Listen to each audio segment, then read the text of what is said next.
Okay. So are there any questions before I continue down the crazy path of calculus? 2, 4, 6, 7, 10, 12, 14, 16, 17. Okay, so let's do this. Before I get back into chain rule, let me talk about the other trig functions, because I completely forgot to do that yesterday. So what do we know so far in terms of trig derivatives? The derivative of cosine minus sine. That's insane. So we know that, bless you, the derivative of cosine is negative sine, the derivative of sine is cosine. Just talking about trig for a moment. I appreciate that, though. You're right. So, if we start looking at the other trig functions, we'll start to notice some crazy things happening. Let's look at the most immediate next one. What's the other one of the main three? Tangent. So how in the world am I going to figure this out? And I don't want to use limit. Do you guys want to use limit definition derivative? I agree with you. I don't want to do that.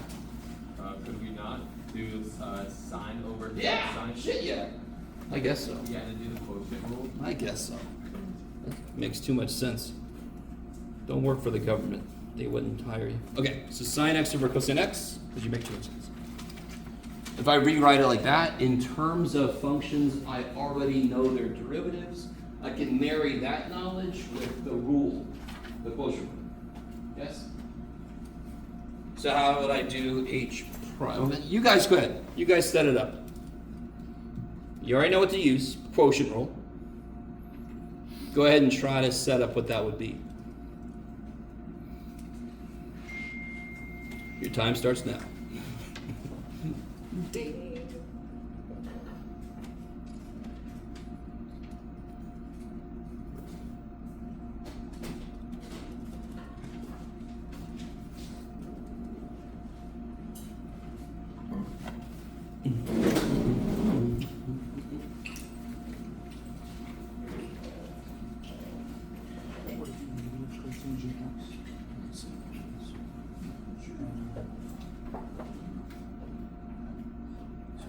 Oh, you didn't take I should.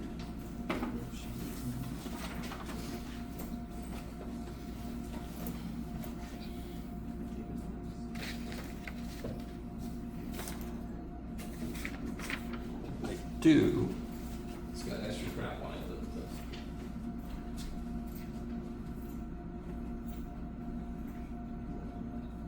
That was just the distribution of grades. Would it just be cosine squared? What is cosine squared? Almost. Minus, what's minus sine? All right, let me see. Oh, minus sine, 2 sine. Here's how far I got. So I just wrote the rule. Right? What's the quotient rule? What's the song? Top first. So I do the derivative of the top first. Blah, blah, blah, blah, blah. It's almost like product rule, except there's a minus, because when I take the derivative of the guy that was on the bottom, he would have a negative power. Blah, blah, blah. So it's one thing to memorize shit. It's a whole other level to realize why it works the way it does. And then it's less memorization and more just doing what makes sense. What's the derivative of sine? Cosine. That's insane. Cosine times cosine is Cosine squared. cosine squared. What's the derivative of cosine? Negative sine. What's negative sine times negative sine? Sine. Negative times negative is? Positive. What's cosine squared plus sine squared? And what's 1 over cosine squared? Secant squared. Yeah. So the derivative of tangent is secant squared. And in case for some reason you don't just assume this, you do have to memorize all of these. Yes? Okay. So the derivative of tangent is secant cosecant squared. What would be your guess for the derivative of cotangent? Cosine squared. So close. What's the derivative of cosine again? Sine. No. Negative. Negative sign. All the co-shit has negative derivatives, which is an even stronger reason why we called them all co-shit. And we didn't really call them co-shit. There's no co-shit function. There should be. But just to really quickly show you, if I do cotangent, that is cosine over sine. If I do the product rule, quotient rule, I'll get derivative of cosine is negative sine, so I get negative sine squared. And then I get minus derivative of sine is cosine, so that's cosine squared, all over sine squared. All right, real quick. Somebody semi with me. I did the quotient rule. Derivative of cosine is negative sine times sine is negative sine squared. Blah, blah, blah, blah, blah. If sine squared plus cosine squared is 1, what's negative sine squared minus cosine squared? Negative 1. And what's 1 over sine squared? Yeah, so it's negative cosecant. 1 over sine is cosecant, yes? Now let that be kick-ass. Let that be kick-ass. Be the symmetry. Derivative of tangent is secant squared. Derivative of cotangent is negative cosecant. Co's are negative. Okay. So whatever the derivative of secant is, we'll kind of know the derivative of cosecant already, because they all work the same kind of analogous way. So can you guys take a minute? I'm not going to give you any prompts. Please figure out what the derivative of secant is.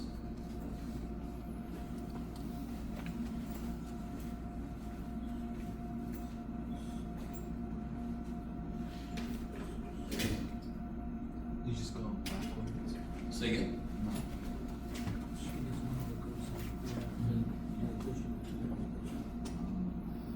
Yeah, 1 over cosine.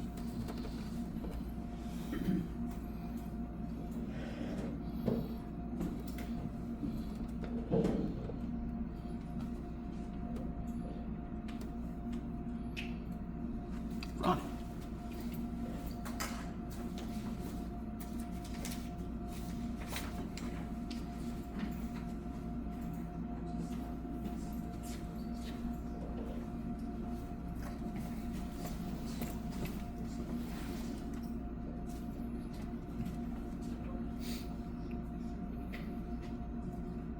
I'm going to do this a little bit differently than you guys are doing it.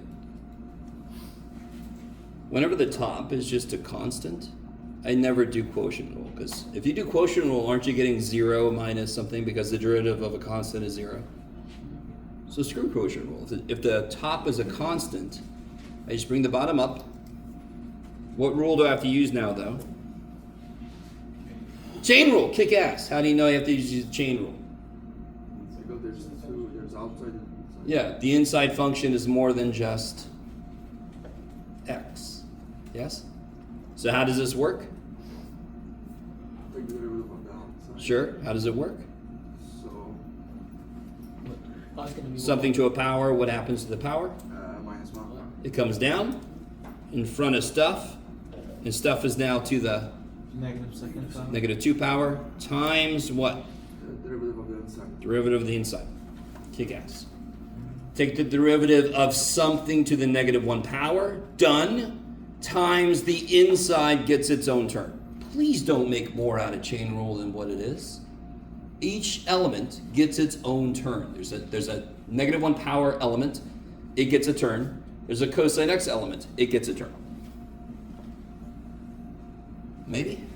Professor? Yes. Don't we take the derivative of the cosine, which is like sine? What does this mean? The derivative. Oh yeah. Okay, so now I gotta finish this.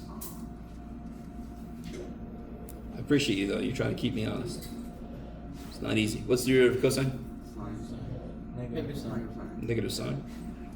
So then negative times negative is positive. I get sine x over cosine squared x. Is that cool? Is that all right? Negative power means flip.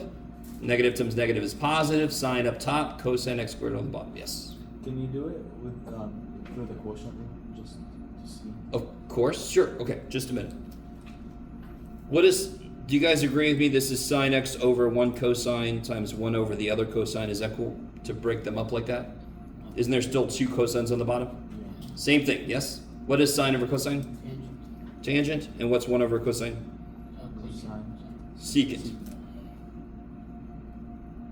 So if I have a secant, its derivative, I'm going to write it the order I'm used to. Secant x. Jeff, you can do it, buddy. There we go. Tangent x. That is weird. That's a little weird. Yes? I always hated secant a little bit because its derivative kind of gets bigger, and we're used to derivatives kind of getting smaller in a way. This just brings more shit with it. What do you guys think the derivative of cosecant should be then? If the derivative of secant is secant tangent, what should the derivative of cosecant be? Negative cosecant. You're so close. But I heard a non-co thing in your answer. If secant is secant tangent, cosecant is Cosecant. negative. Negative. Cosecant, Cotangent. cotangent. There we go. See, it's kind of silly. It's kind of silly, and I could prove it, but it's the same idea. Yes. We would write cosecant as 1 over sine. Blah blah blah. Now to come back to the. All right, let me stop for a minute. You guys semi with me? You could redevelop these using quotient rule, using what I did. Yes. I'll go back and do the first one with quotient rule because somebody wanted to see that. They're like, I don't trust you, Jeff. Like, I don't blame you.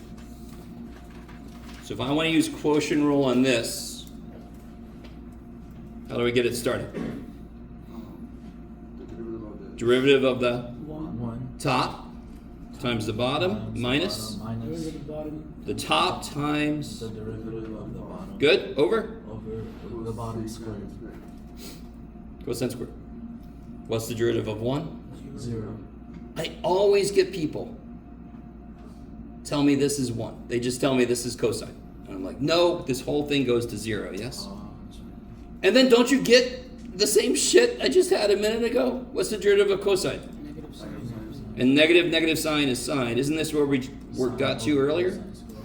So if you do it the way I did it, you sort of ignore the part that was going to go to 0 anyway. It doesn't show up because it doesn't need to. I don't know if you guys see. So either way is valid. Either way is valid. Which way is the right way? Either way is valid. Okay. How you guys feeling so far? You guys all right? Don't let me go too fast. I'm really sorry. Hey, question on the test? Yes. On the test tomorrow, do we have to use every single type of rule, or can we just use any rule we want for these types of You problems? use the rule that works. Okay, but it's not gonna be like, oh, you solve this problem using only specifically this. I will have some that will say use this, and then I'll have some that just is a free-for-all. If I just say find the derivative, and you're like, I don't want to use quotient rule, you never have to. You never have to use quotient rule. I highly recommend you do. I highly recommend you don't do what past Jeff did. He thought he was being all clever. He was making it harder on himself. So learn from me. Use the quotient rule. Trust me. But do you really have to? You never have to use quotient rule ever. And I'll show you an example in a minute. But please do. It's a good idea too. Are you guys semi-cool? Is everybody all right? You guys saw this happen. And we could prove this one, but it's going to work basically the same way that one did. Yes? Okay, so you got to commit these to memory. You have to know these. Okay. Do we get all of them? Yes. Now we know all the trig derivatives. Okay. And real quick, somebody started doing this earlier for me. What else do we know? What's the derivative of e to the x? That's insane. What's the derivative of 11 to the x? 11 x ln. Good. This guy, I always look at it as the adjustment because the base isn't the perfect e. It's a little adjustment. So the slope doesn't really line up unless I multiply by that ln 11.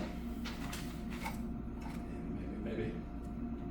And again, I did show you where that came from.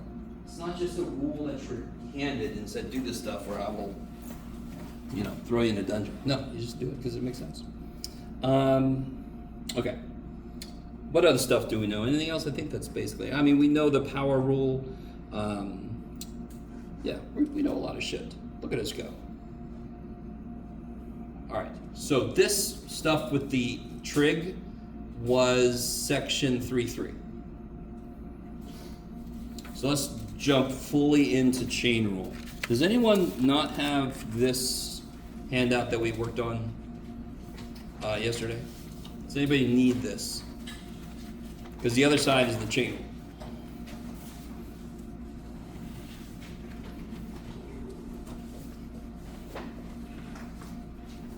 Okay, so everybody got that? So just to remind you guys how chain rule works. We do 2 examples and then I'm going to unleash you on those. What if I had this?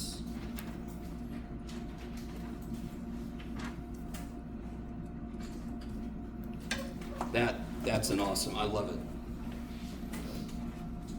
You would, Jeff. Why don't you marry it, Jeff? So to take this guy's derivative, and this is what drives me crazy really quickly.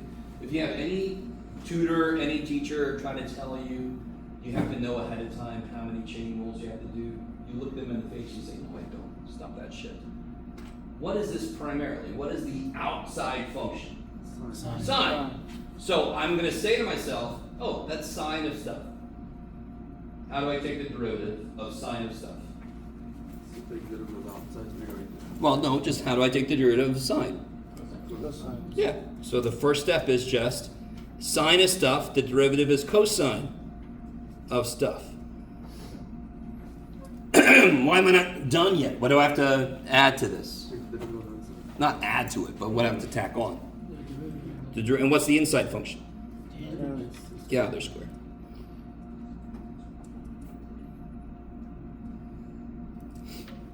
So that part's done. Now I can focus all of my energy and attention to this. Yes? It's its own little problem now. Yes? Is this a double channel? I just keep doing chain rules. Why? All right, real quick. We took the derivative of sine, yes? And then over here I put what I have to do next. I have to take the derivative of this next. So now I'm going to look at it with fresh eyes. If I have this problem, what rule do I have to use? Okay. Why do I have to use chain rule? Because the inside is more than just x. You don't have to know ahead of time how many times you're going to do chain rule. You don't have to know that shit at all, because the minute you do outside function times derivative inside, you step back. Oh, there's an inside. Chain rule again. You do it as it comes. There's no reason to know ahead of time. Some of my colleagues teach it so that you have to figure out it, and I'm like, why? I don't want to do that. Why would I teach that? Oh, I'm sorry. It might be a great way to do it.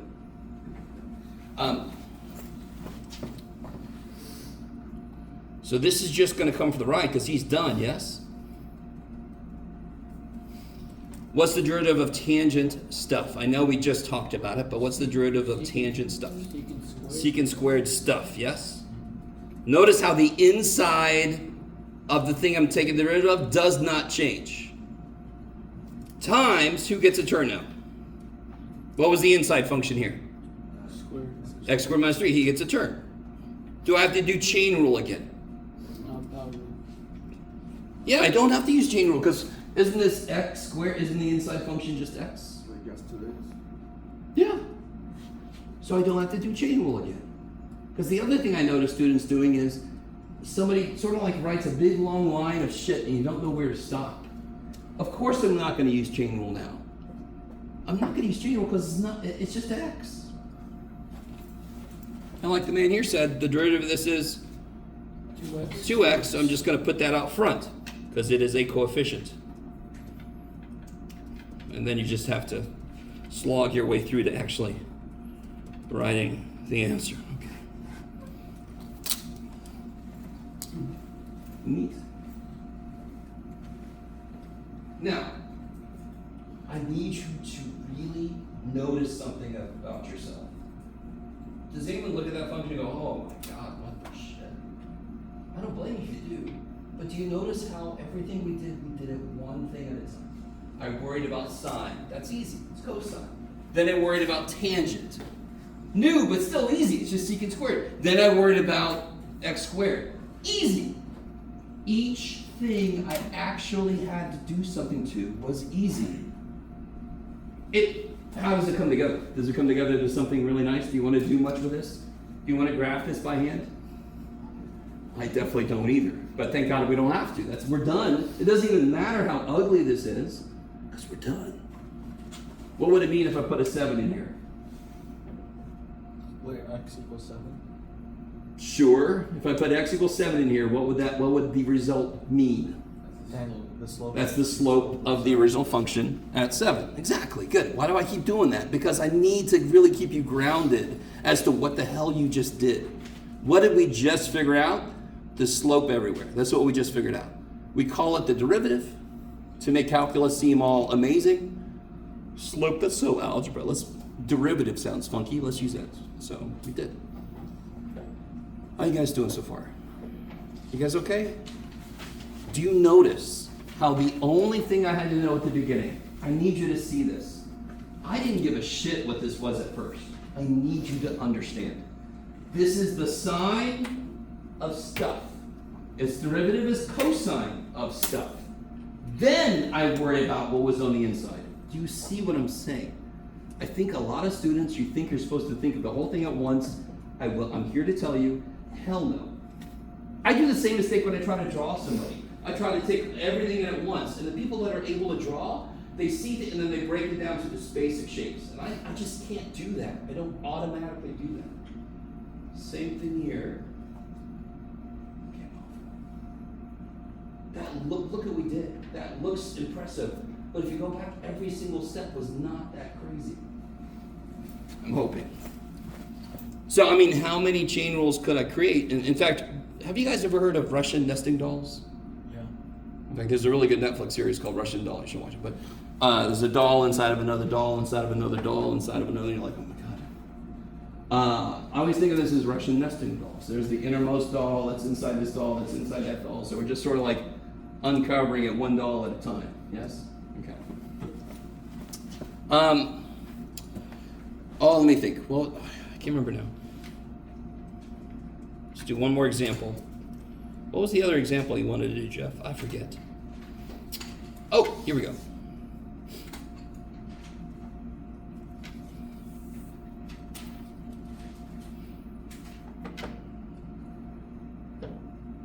Ooh, I like this problem. Ooh, look at that gross thing. Gaze upon him. Now be really careful. What's the primary rule that I have to use? Change. Nope. Nope. Product rule. What two functions do I have in there that are multiplied? 4x. 4x. And e to the Yes. Do you notice one of those functions needs a chain rule? Yes? You guys see that. But that's not the first level.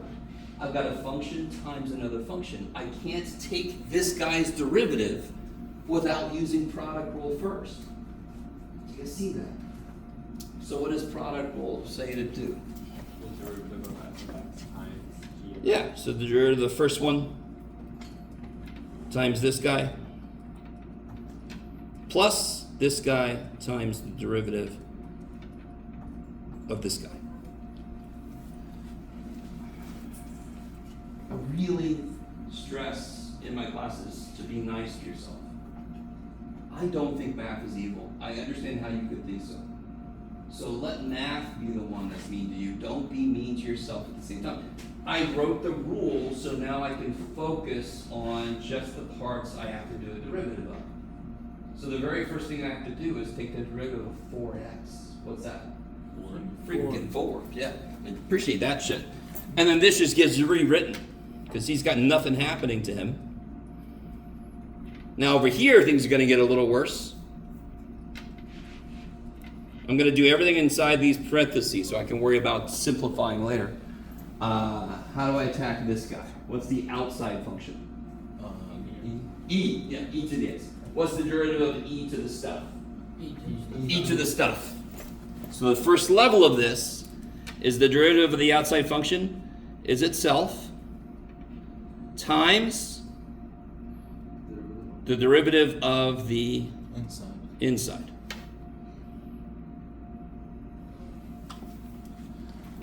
So do you see how we're just applying the rules as they show up? The very first rule that showed up from the beginning was product, because it is fundamentally a product of two functions. One of them does need a chain rule, but I don't worry about that until I actually take his derivative. So then when I write this, I go, oh, I gotta take this guy's derivative. He's a chain rule. Let me just focus entirely on him. That's all I gotta look at the moment. What's the derivative of this? 3. 2. Well, let me catch up, sorry. I asked that too early. Okay, now. 2 minus, I'm sorry, 2 2 plus, three. good, because the negative 3 is gonna X come down. to the negative 4. Good. Did I need another chain rule? Of course not, because the inside is just x.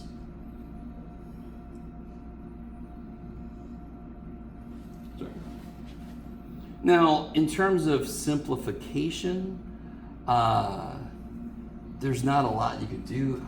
I mean, you could distribute this to these, but do you see how it just makes things look worse? I would argue it'd be a little better to factor this out and factor a 4 out. Do you guys see that? I'm not going to do either of those things because neither one really makes it any better. Are you guys all with me? If I said, find everywhere this is horizontal, what do you think you would do? First off, what's it mean for a function's graph to be horizontal? The slope. Slope is 0. Have we found the slope? Yeah. Yes, we totally do. We know slope everywhere. So I want to set this equal to 0. which would mean I would want to. Plug in 0 for n. No, I don't want g prime of 0. I want to know when g prime of x equals 0. How do I solve something equals 0? Factor. Then I would want to factor the e and the 4 out. Yes. So how do you simplify this? Very often is what do you have to do next? Now, very quickly. If I had 4x here and 4x over there, I put those together. Do simple simplification, yes? But until you have to do something next, there's no real reason to do big simplifications. Okay, or rewrites, I should call them. Is everybody semi-decent with this? Now, I want to be very upfront with you. I'm almost certain some of you guys have heard things about chain rule. Chain rule is one of the most hated, for some reason, poor little chain rule. It didn't want to exist. It is one of the most hated derivative rules there is. I think it's fascinating, especially when I talk to you about why it makes sense it should happen. The gears rotating in other gears, the idea of the overall rate depends on the rate inside and the rate outside. Okay, maybe. But I understand, it just makes things kind of, look how big the answer got here. That was two things, that was product and chain that made the answer get so big. But the answer being big doesn't mean it was hard. So, if everybody has one of these, I gave you two little examples here. Could everybody try these two problems out? This one I especially love, but he's also really cool. Does anyone need this sheet?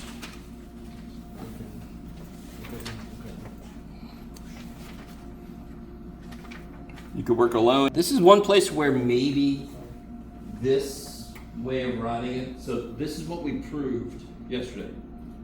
We proved this, yes? I don't know if you guys remember, we did that right at the end of class. We did the limit definition of derivative and we proved this. What's inside the f function at the beginning?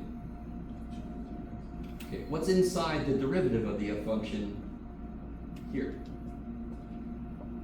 What's inside f prime? Whatever the shit's there stays the same. I only ever take the derivative of one thing at a time. Yes? I don't know if you guys are with me. So, with a product rule, we take a derivative of one times the other one plus first guy times the derivative of the second. They each get their own term. With chain rule, we link them together with multiplication. So what do I mean? I mean, when I see this, the most common mistake I see is people tell me that this is e to the 4x. That can't be right. Because I did the derivative of two things. E is a e and then that and a no. But then, and also the inside changed. That doesn't work that way. What's the derivative of e to stuff? E to stuff. Right? So when I do this guy's derivative, it'll be itself times, 4x. yeah, derivative of the inside. I'm just going to be 4. a little more formal. Yeah, you're good. Oh. Plus, what's the derivative of tangent? Secant squared. Of, 3x. that stays the same, yes? Derivative of tangent stuff is secant squared stuff, yes? Times, 3. yes, good. So it's always derivative of the outside times the inside gets a term, yes? And product rule does the same thing, it just adds things as it goes. It says you get a turn plus, the other gets a turn, blah, blah, blah. This one multiplies when they get turns. Derivative of 2x squared is, and we put that in front so it could be a little coefficient. And the derivative of 3x is, that's crazy, and I'll put it out front so it gets to be a little coefficient. There we go. Yes, sir? So before you put 3 as the coefficient to secant, writing it as 3x is more correct than just writing it. No. What are the Okay. reciprocal parts? Guys, when people said 3, what did I say? I said good. Why did I write this? Just to fully show the rule I was using to everyone. What could you have written here instead? 3. Because that equals 3x prime, yes? 3x prime is 3. So if you wrote a 3 here, would I take points off? No. You guys understand? That's your question though, right? Yeah. Yeah, so if you wrote a 3 there, tier comes down, yes? Because that's what that is. I'm just trying to model good behavior if you're really new to this, which most of us are. Most of us are brand new to this shit. And the best way to keep yourself straight is to write the rule and then do the derivatives. It's when you try to do all of that at once that things go in the wrong place and you do things in the wrong order. Maybe. I'm not saying you will. I'm not saying you have to write it the way I do. I'm just saying this is a way to be nice to yourself. It's up to you if you want to. Definitely gonna need more room for this guy. How do I do number 4? What's the primary thing happening? Product rule. Yes, it's two functions multiplied. Now, I could tell I'm gonna have to do chain rule eventually, but my first step, I don't give the first shit. I don't care. I could see it, I don't care. I don't let it enter my brain. I got too much stuff up there already. So it would be the derivative of the first times the second. I'm just gonna keep overriding everything. Plus the first guy times the derivative of the second guy. Cool, right? That's the rule. And then I can totally focus on him and then totally focus on him. And these guys just come for the ride because they don't have anything happening to them. What happens with this guy? What's the derivative of something to the third power? 3x. Yeah, 3 times Or 3 to the second. stuff to the Second. second times 2x minus 1. derivative, yes? So I'll just put a 2 here. Is everybody with me? I'll go ahead and meet you guys in the middle here. Is everybody with me? Yeah. Derivative of something cubed is 3 times stuff squared times the derivative of the inside. And then this guy's just sitting there. This guy's just sitting here. What's the derivative of this? 4 times stuff to the 4th power. Careful. 5 times stuff. Yeah, 5 times stuff to the 4th power. power times 4. 4. Because the derivative of the inside is 4. Again, this is not intuitive. We proved it. That doesn't make it suddenly intuitive. Yes? Why do we do this? We did shit that showed us we do. I don't know why. We just do it. But we proved it. That doesn't mean your everyday experience with this is going to be, well, of course you do this. No, it's weird. I agree. The more explanatory you are to yourself, the less mistakes you're going to make. And I'd rather take a little longer to write it once instead of erasing everything and writing it 3 times. Okay. How do I clean this up a little bit? Are we gonna multiply the 3 times 2? Hell yeah. 5 times. This is what I mean by simple simplification. If you just circle this, I might take some points off. Because there's just simple things you could do.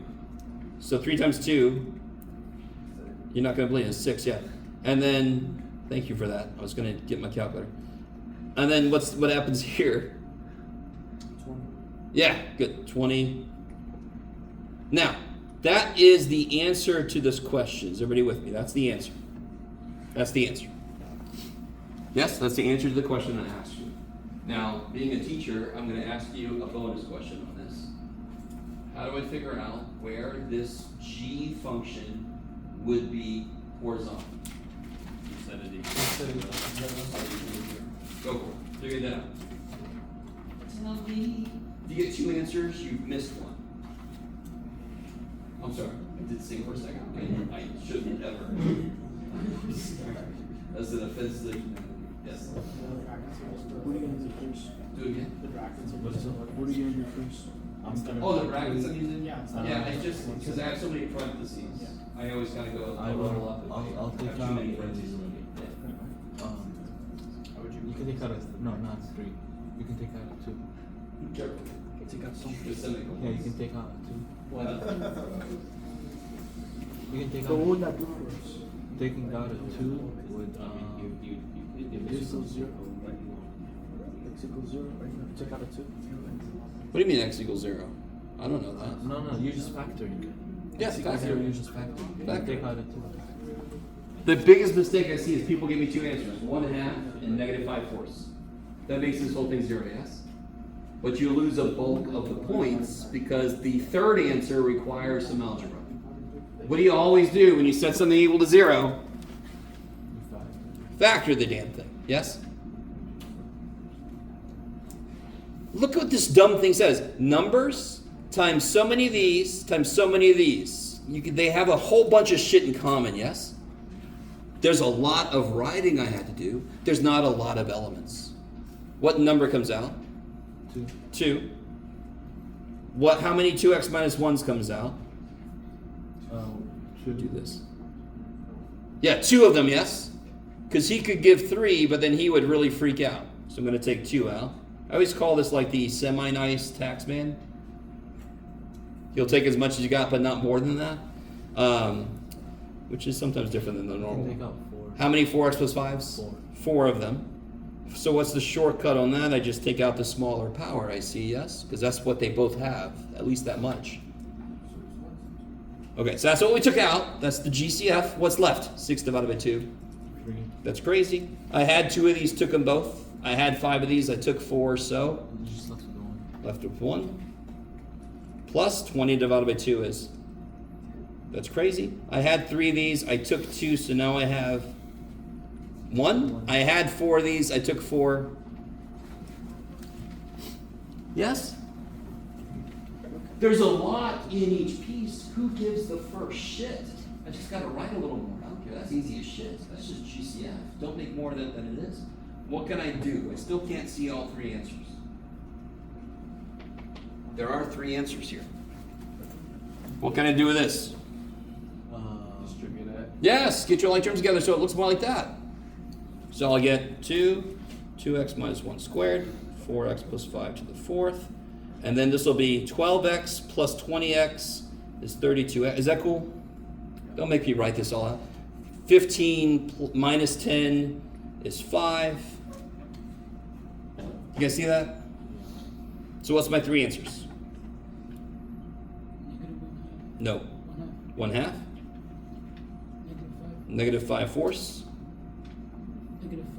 -5/32. Again, if you imagine yourself making the 0, you would subtract 5, divide by 32. Bam! If you need to write it, go for it. You shouldn't need to write it. Bless you.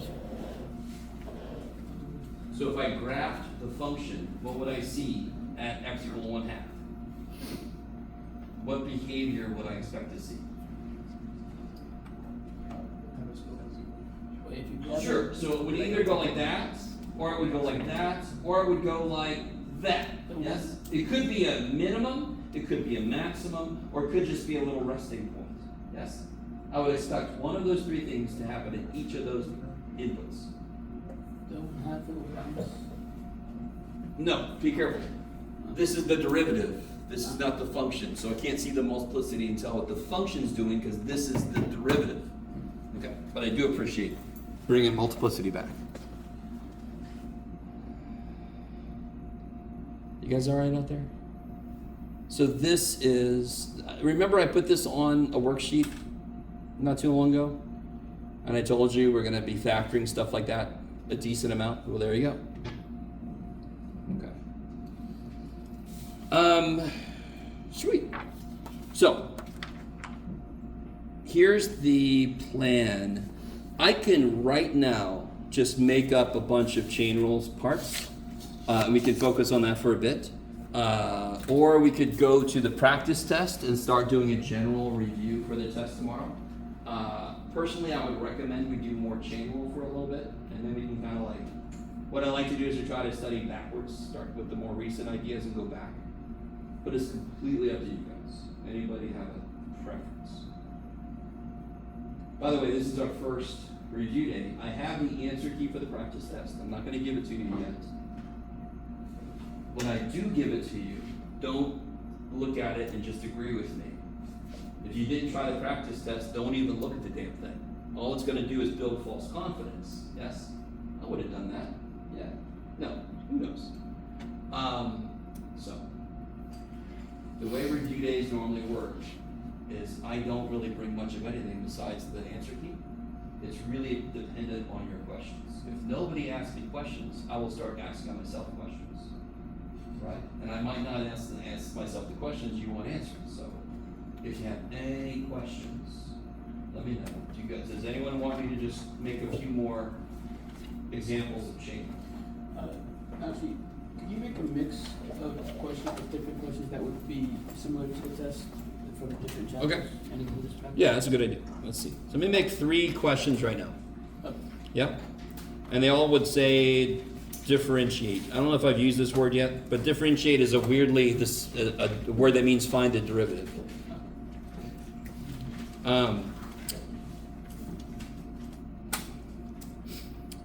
You can do it, Jeff.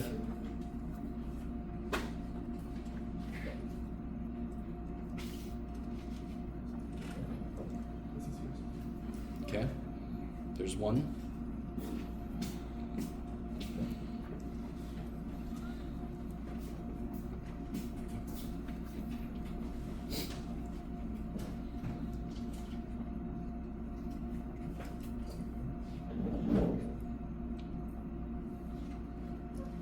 There's 2.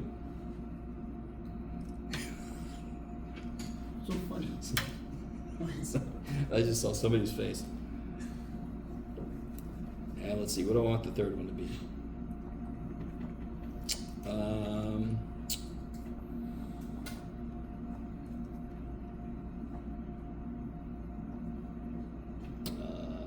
What do you got, Jeff? Sure, okay.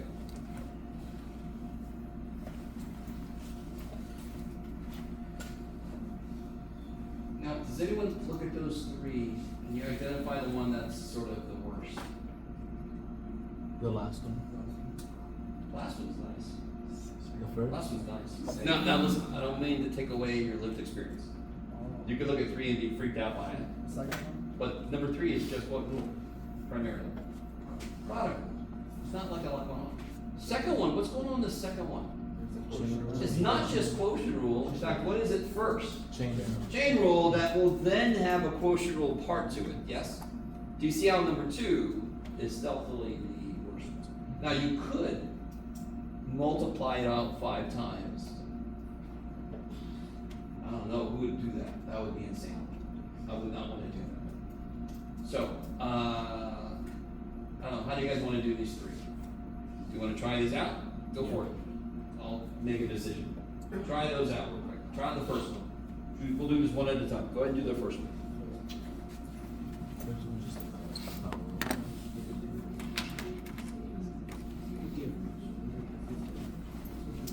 It is power, it is a plus sign, so you can't use the product with the curve, you can't use the power rule, this one. Or you can use the different functions, you have to use the product. No, the chain of design. This one, we use the power. I would just do it. I would use the power. It would just be great. Or it would just be great.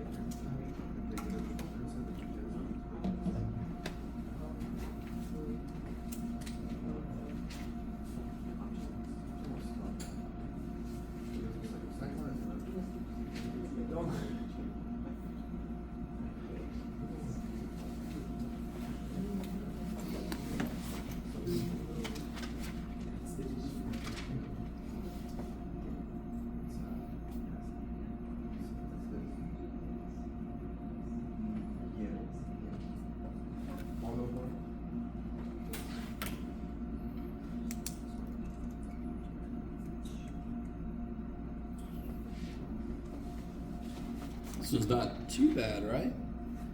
The only part of this one that's not straightforward is this one, right? What's the derivative of 3e to the x? 3e to the x. You're the real MVP. Derivative of negative 2x? Minus 2. Minus 2. What's your tangent stuff? Secant squared. Times E the to derivative of e to the x, which is? the, e to the x. Okay. Not too bad. Right? Maybe. The only piece of that where the inside function was more than just x was the last dude. Which means everybody else has to be a straightforward derivative, a one-step derivative. Yes?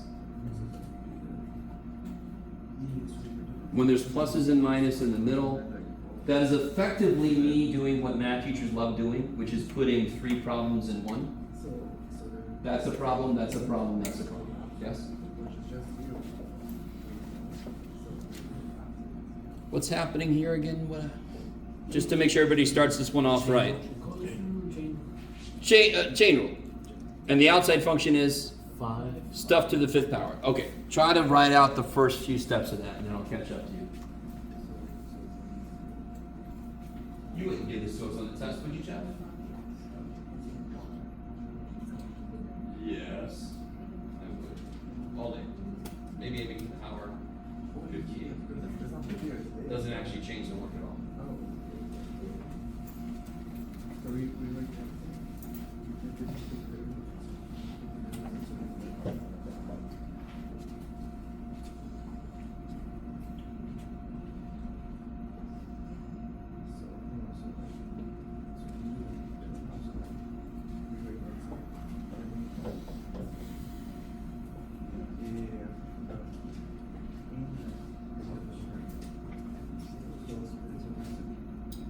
So it is, what's the inside function?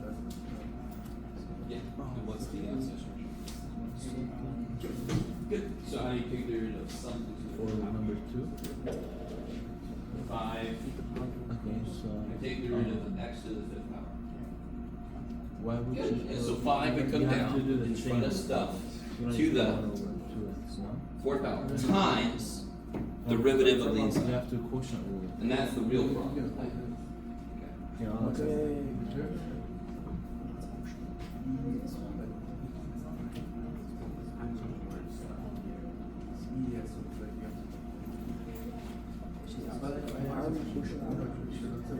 One second.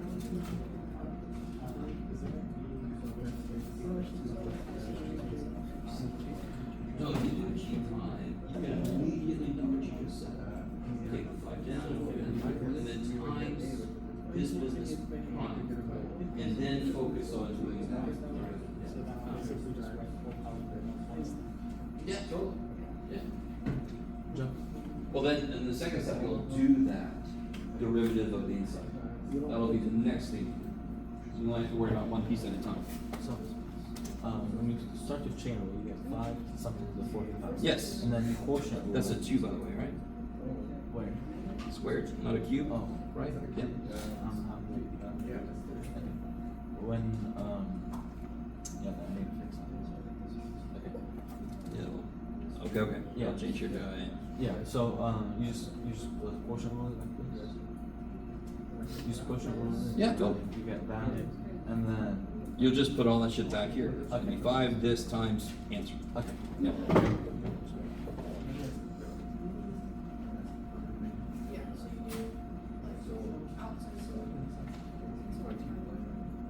Yeah, 5 stuff.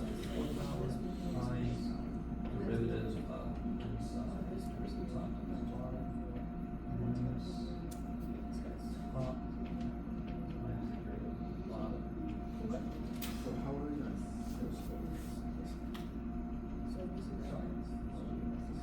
You distribute and then you get your lectures?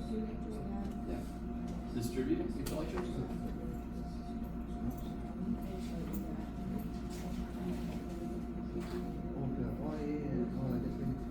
Would you distribute the square root of 170? Yes. Wait, so 3.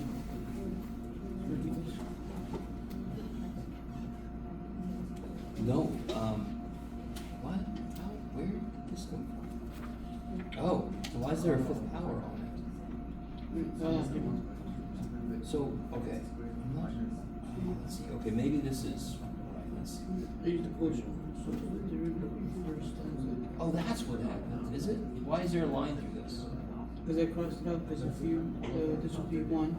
Yes, good, if you want. And then minus 0. Oh, So 1 times this, so that should still be there. Yeah. Yeah, okay. But then everything else is right there, I right? think so. Yeah, it looks like you get the right, I was just surprised, I didn't think the answer looked like that. Is this a, what should that be? It's a plus. No, it should be It's a minus. Oh, is it a plus? It's not. Oh, it's a minus, okay.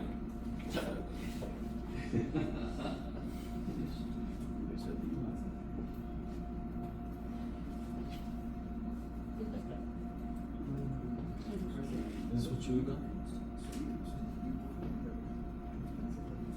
Of course not. Because there's a minus sign. If you combine like. You reduce forces. No. Are you supposed to? Because division is Because, the opposite of multiplication, and I have the X same number, and you add. you multiply it on the top of it. Can you reduce this? Even though this is 4 plus 3. And then you factor the bottom out, and then maybe. No, even though this is 4 plus 3, you can't cancel those 4s because division does not We see could- the opposite of addition. Well, this is wrong. So I've done. I just finished the portion. Because it's got this, so if I said, x, over x plus 1, doesn't it look like you can reduce those? We know we can't, because division cannot cancel addition. It looks like it should. If I write this like, if I write this like this, doesn't it look like the portion cancels? We know better because we know that that is actually this. Can I put those together and rewrite this the same way you rewrite that? No. So it's just, it's not Matt's fault really. So we have to notice about that ourselves. Oh, that looks like I want to kill it. I gotta remind myself. Oh, see? Yep. Division can't cancel parts of addition. Because when you combine like terms, right? You get x to. Did you get all your here terms? because this is 1, right? Yeah, x squared. And then you subtract it by x squared minus x squared. Yes. But is it something like? You know, x minus 1 to the derivative. This is x, and then you just do that. Combine the like terms. Yep. So Now, you remember, minus of course, whatever you get here, you're gonna put x squared plus here. You're 3 gonna have 5 times this over times x whatever. squared plus 3. That'll be the So way. distribute the negative x, but you'll get your negative x squared I thought you were done here, but end up over here. x squared. No. I said they were done here. I totally said we were done here. And then I said, I'm gonna add a bonus question. So And these that's all we fucking did. cancel? So you just gotta So yeah, wait. pay attention. Thank you. No, hold on. I just gotta do that. I did this wrong. So I kept this here, right? Because this is the 1, so it'd be x squared plus Yeah. 3, and then I distributed this to be x, so it'd be x squared minus x, right? Wait. Because the derivative of this is x. No, it isn't. What do you mean? 3 Here, that's plus 2x. 0? Huh? The 2 comes down. Right. 2x. Right. What did I? Oh. I don't know. You're saying right, but you didn't write that. Okay. Okay. And then now we distribute. Okay, I'll choose these. Yeah. I'll choose these. Sorry about that, Professor. You're good.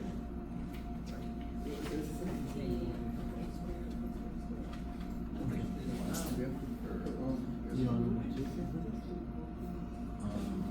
2x. So what do you do after doing the quotient?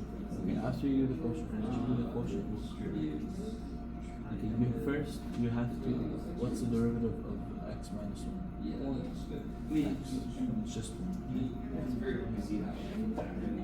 Yeah, okay, there you go. And then that's easy to do this. 1. Never multiply that by Actually,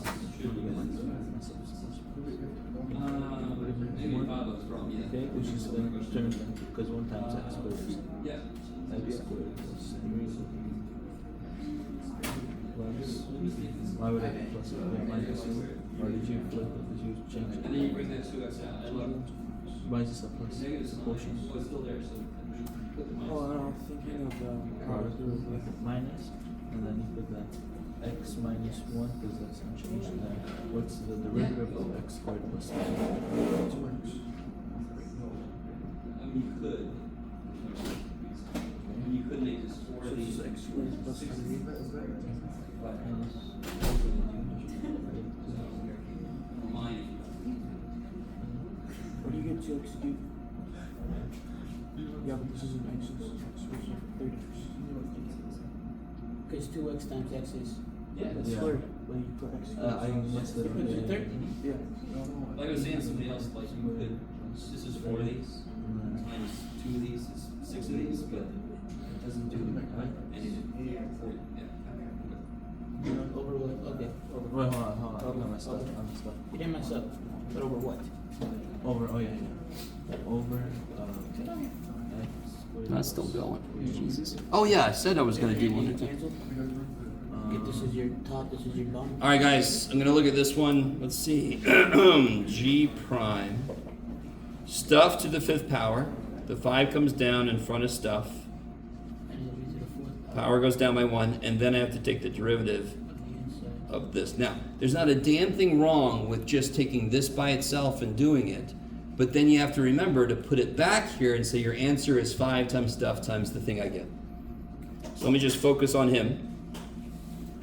This derivative would be derivative of the top Times the bottom. times the bottom minus the top, times the derivative of the bottom. which is 2x. 2x, all over the bottom This is 2 per second. squared. So then you get it, let's see, let's go ahead and do this. Yeah, Jeff, go ahead. Minus 2x squared plus 2x, yes? It's not a negative sign, by the way. Is everybody with me? Yeah. So then I get negative x squared. So let me see. I'm gonna bring all this down. So G prime is 5 times this times negative x squared plus 2x plus 3 all over this squared. Now there's really no useful simplification you could do. Yes? You could multiply the 5 up top. You could multiply 4 of these times 2 of these and get 6 of these. It doesn't really do anything. So we're fine to stop here. Yes? Okay, maybe. Is everybody good with that? I think everybody I walked to was basically doing this. Yes? So are there specific ways that you refer to basically what you're doing with the fraction? With the whole, you know, If there's, I'm sorry, do it again? everything Is- that we have in the division sign, like what we're doing to on the derivative. Yeah, f prime g minus f g prime over g squared, yes. Yeah. Is that what you're asking? Yeah. Yeah, this, we're applying the rule f prime g minus f g prime over g squared. Yes? Yeah. Top derivative times the bottom minus top times the derivative of the bottom all over the bottom squared. Yep. Yes. Why do we use the power rule first? Like, why do we bring the, well, at the start, why do we bring the 5 up to the as a coefficient? Or, What is the function g fundamentally doing? What's the outermost function? What's the inside function? the inside function is like minus 1. Yeah, so what's the outside function? So the outside function is just x to the fifth. Negative. Something to the fifth. The outside function is primarily what it is.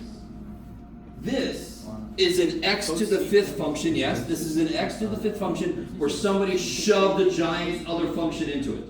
Negative cosecant. making turkey, and somebody came along and just shoved this whole thing in there. I'm like, Yes. you're kind of big, I'll put it down. Yes? Sorry, turn back. So this is primarily something to the fifth power. So I take the derivative of that first. The outside function always gets done first. Anything to the fifth power, the 5 comes down in front of it, and the power goes down by 1, times the inside gets a term in. So I mean, we always do the outside function first. And what's funny, what just happened, it always happens. When I say what's the outside function, students might take a minute and like, well, just tell me what the inside function is. And then if you can see what the inside is, you know what the outside is. It's whatever the shit you plug that into. So I know x minus 1 over blah is the inside. What did it get shoved into? To the fifth power. Oh, so the fifth power is the outside function. I do that first. And to the fifth power is easy, right? 5 comes down in front of stuff to the fourth power. Okay, is that right? And again, I'm really sorry. My tone is trying to tell you it's easier than it looks. My tone is not trying to tell you you shouldn't be having issues with this. You see the difference there? It's fine to be having issues with this because as a student, I don't blame you when you see the whole thing at once. I am lucky enough that I can see the parts, so I notice what just comes for the ride and what I'm actually working on in the current moment. Those are completely different things. Part of it I don't have to worry about at all. The other part is the only thing I worry about at the moment. Is that better? So it's always the outside function that we do the derivative of first. Could you do it the other way? Sure. It would still work, but it would just, to me, it would be a little bit weirder, but it would still work. Have you guys had a chance to do this one yet? Okay, go for it. I'll let you do it. Yes. So this is what? How do I follow? So let me catch up. Where is it again? I use it where Okay. Derivative of 2x is 2. negative. What? Wait, what? Oh, you did the derivative?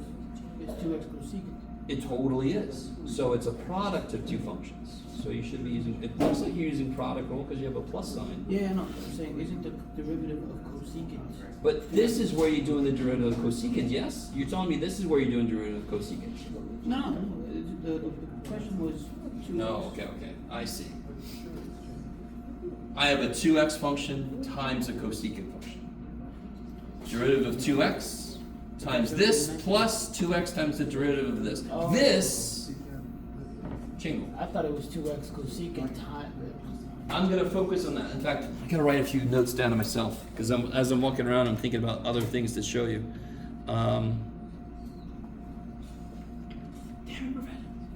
What? Okay. What was the other thing? Shoot. Okay, maybe it'll come to me. What was the thing we were just talking about? Oh yeah, no, that was that. Okay. That'll be enough for now, I guess. I guess so. Derivative of cosecant is negative cosecant x cotan. Yep, negative cosecant stuff, cotangent stuff.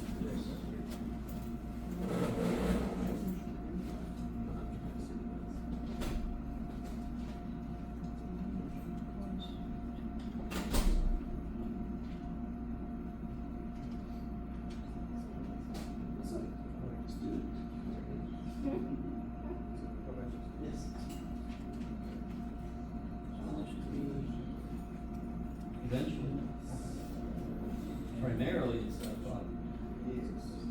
times this. The only mistake to make here. Okay. What is inside cosecant? X squared. So the derivative of cosecant stuff is negative cosecant stuff, cotangent stuff. Inside of the function, it's going to be a parentheses. Yeah, so instead of, you just sort of like threw an x squared at the end, that doesn't make any sense. It should be cosecant x squared, cotangent x squared, because that's what's inside. Yeah, that doesn't, should be there. But if you want x cosecant. What do you mean I know what you mean? I know.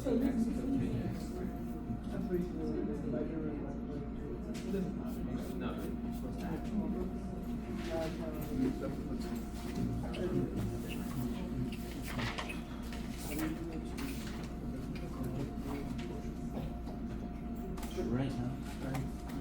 see a fraction.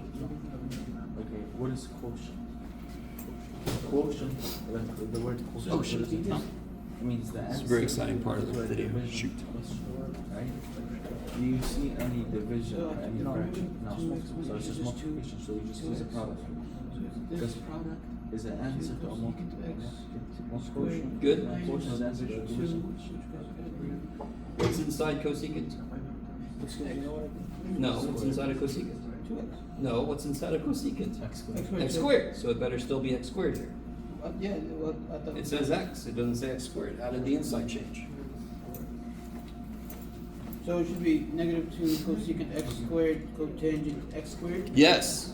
That- So guys, what's the derivative of cosecant x?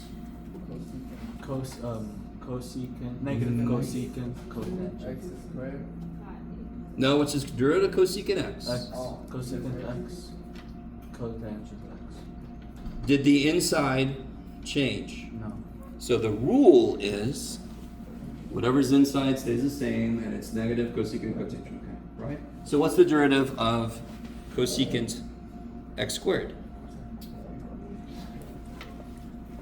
Negative Negative cosecant, cosecant x squared cotangent x squared times the inside gets a turn, yes? So it was an outside function, we did it here, and then the inside function got its own turn, yes? And of course that's just a piece of this problem. So let's look at the whole problem. Are you guys at all with me? Yeah. Okay. The inside of the function you're taking the derivative of cannot change. Okay. Cannot. So here, what do I actually have to use Do primarily? you multiply this 2x by this 2x over here? Yeah, it's product rule. Derivative of the first Is it wrong?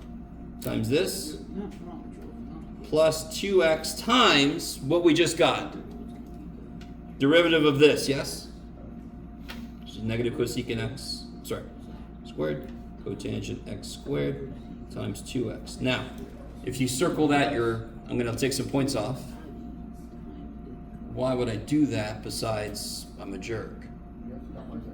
You can do simple simplification, yes? 2. So this is 2 cosecant x squared Cosecant x squared. minus 4x squared Negative cosecant x squared times cotangent x squared. Okay, so everybody with me? Or, does that make some kind of sense? It's if you let it be, it's actually elegant. And It's then you just put all of that. whatever the function is, you take a derivative of the inside of it cannot change. It gets its own turn at the end. I want to take a minute and ask you what the difference is between two things. Is there any difference between this and this? Yeah. Yeah. Which one needs a product rule? The one on the left. I mean the one on the right. It could be both. The one on. The one on the right. Which one needs a product rule? Do they both need a product rule? No. They definitely do not. Holy shit. COS by itself doesn't mean shit. What is, if I ask you, hey guys, can you simplify this? Simplify that. What would you say to me? Simplify that, guys, come on. 1/2. Okay. I'm just gonna go home. What's just if I put a 9 inside of that, what would it be? 3. Okay, so simplify this. Simplify this. Simplify it. You can. Somebody's reacting correctly. There's one person reacting correctly. They're doing this. It's beautiful. What's wrong with me saying simplify this? There's nothing. It's not a damn thing inside, so this doesn't mean shit. I know it's simple it is, but it doesn't mean anything. I'm not taking it of any. So what does this say? Can somebody read this to me? Cosine of 10. Of, not times. Cosine of tangent x. Cosine without anything inside of it doesn't make sense. Why am I making such a big deal out of this? Because I have students making this mistake through Calc 3 into differential equations, which is like basically Calc 4. Dude. So if you're making a mistake, you're in good company, but I want you to be somebody who doesn't make that mistake. This one is cosine x times tangent x. I'm sorry for whoever's in the room next door. This one requires what rule? Chain rule, because there's a function inside of cosine. Does this one need chain rule at all? No. Nope. It just needs product rule, yes? You guys see that? Yeah. I agree with you. Cosine, COS, was one of the dumbest choices we've made. It's almost like they said, what function symbol would make this the hardest? Let's just use COS. What the shit's wrong with you? At least the square root symbol, if you really think about it, that made sense immediately. That doesn't make any sense, right? But cosine, you think cosine lives by itself. No, it needs something inside of it to make any sense. So what would this derivative be? Yeah, derivative of the outside is negative sine. Inside stays the same. Times the derivative of the inside. This one is just going to be the derivative of cosine times tangent plus cosine times, what's the derivative of this guy? C. There, that's just product rule. That kicks so much ass. Do you see why it's important to be able to tell the difference? For one thing, you could be doing more work than you have to, but secondly, more importantly, you're doing a different problem. You're not going to get points for that. Okay, maybe.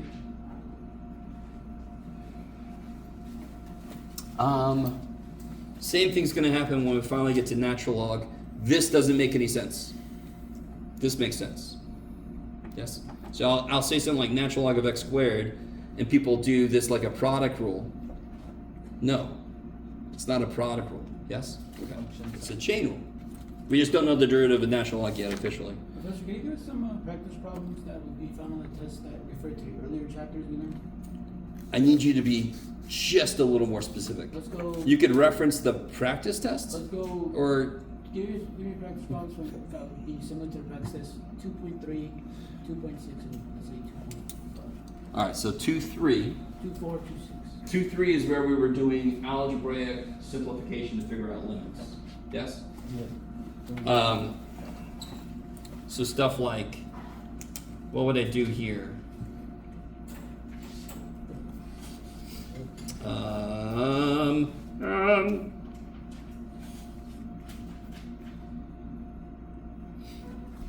do this just because the back wall makes sense.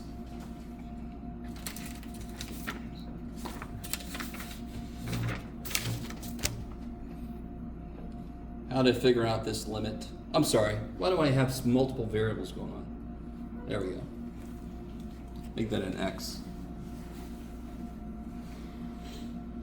Is there a problem here? Can I just plug 4 in? No. What happens if I try to? You just get 0. You get 0 over 0. Now don't just focus on the bottom and say the answer is infinity. You have to look at the top also, because maybe it's indeterminate.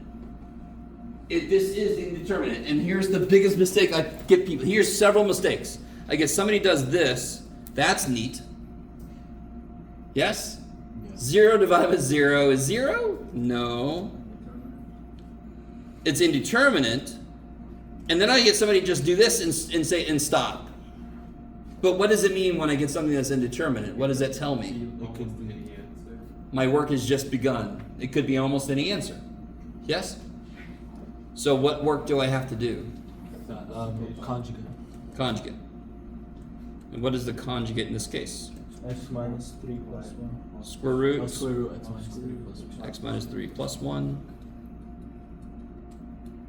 Please, dear God, don't distribute the parts that don't really go together. Because what's going to happen on the top is I'm going to get this and they're going to cancel, yes?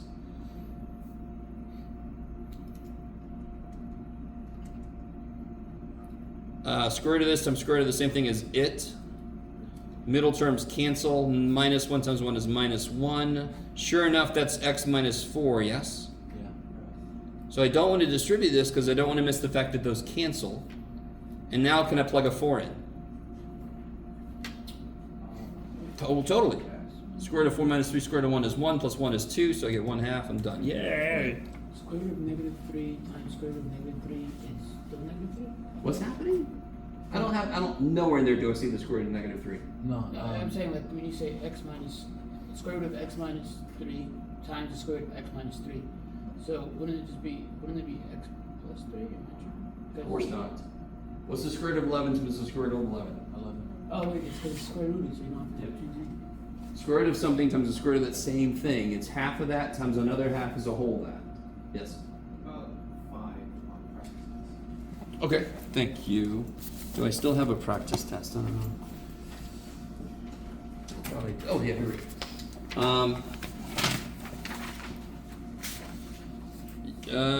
Oh, yeah, good. Oh, yeah, I gotta not forget. There are several things. Oh, I did one of them.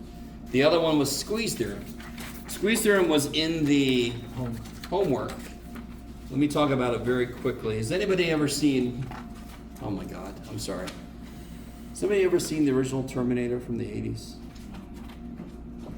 No? Okay, that's fine.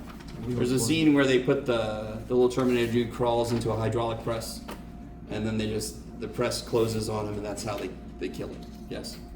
I'm sorry, spoilers. The good guys win. That's crazy, Jeff. Here's the idea behind squeeze theorem. Let's say I have a function that looks like this. Hi. Okay, that's f of x. Then I have another function that looks like this. That's g of x. Do you notice how g of x is always less than or equal to f of x, yes? Now what if I insert into the middle of those, in fact right here is a very interesting point.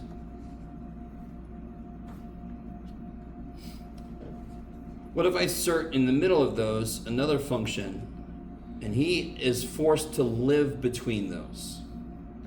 Are you with me? So we'll call this here L. Here's where the idea of squeeze comes in. So this new function I just made, we'll call him h of x. He's between those two always, yes? H is more than g but less than f. And they could be equal. Are you guys at all with me? What's the limit of f of x as x goes to a?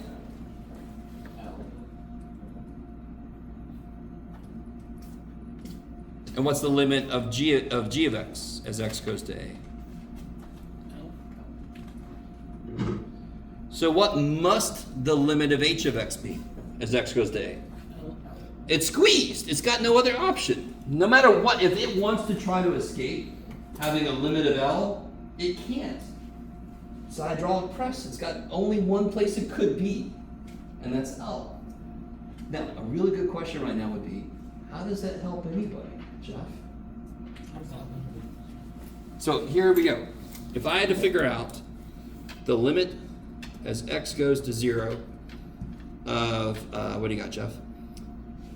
X squared sine x. Officially, what is sine x? I'm sorry. I need something better than that. Do I? Let me think for a second. Yeah, let me do this.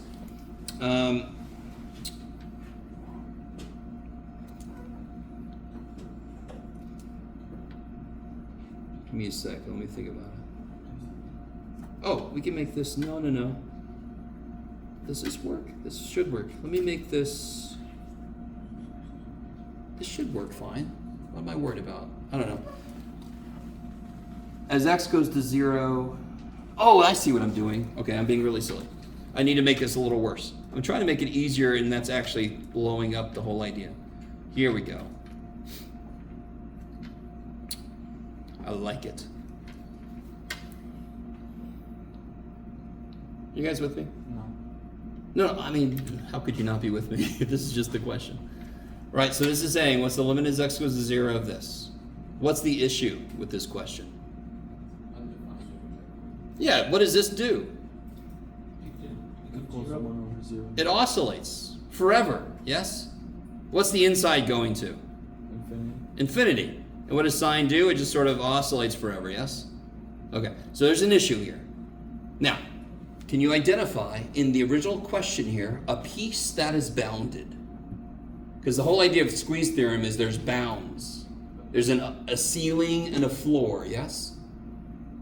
F is the ceiling, G is the floor for H. Does that make sense to what I just said? So bounded is the ceiling and the floor. Bounded means I have ceilings and floors. Or ceiling and a floor, So yes. on the ceiling and the floor, what you're saying over here? Which piece of this function is bounded? The sine. Sine is bounded, yes? What is sine? No matter what it does, this oscillates, but what does it have to live between? 1 over x. No. Sine. Now, real quick, what's the angle in this? What's the angle? I love you guys. You have no idea what I'm trying to tell you. But yes, you do. What do I Oh, put the inside angle of is sine? 1 over x.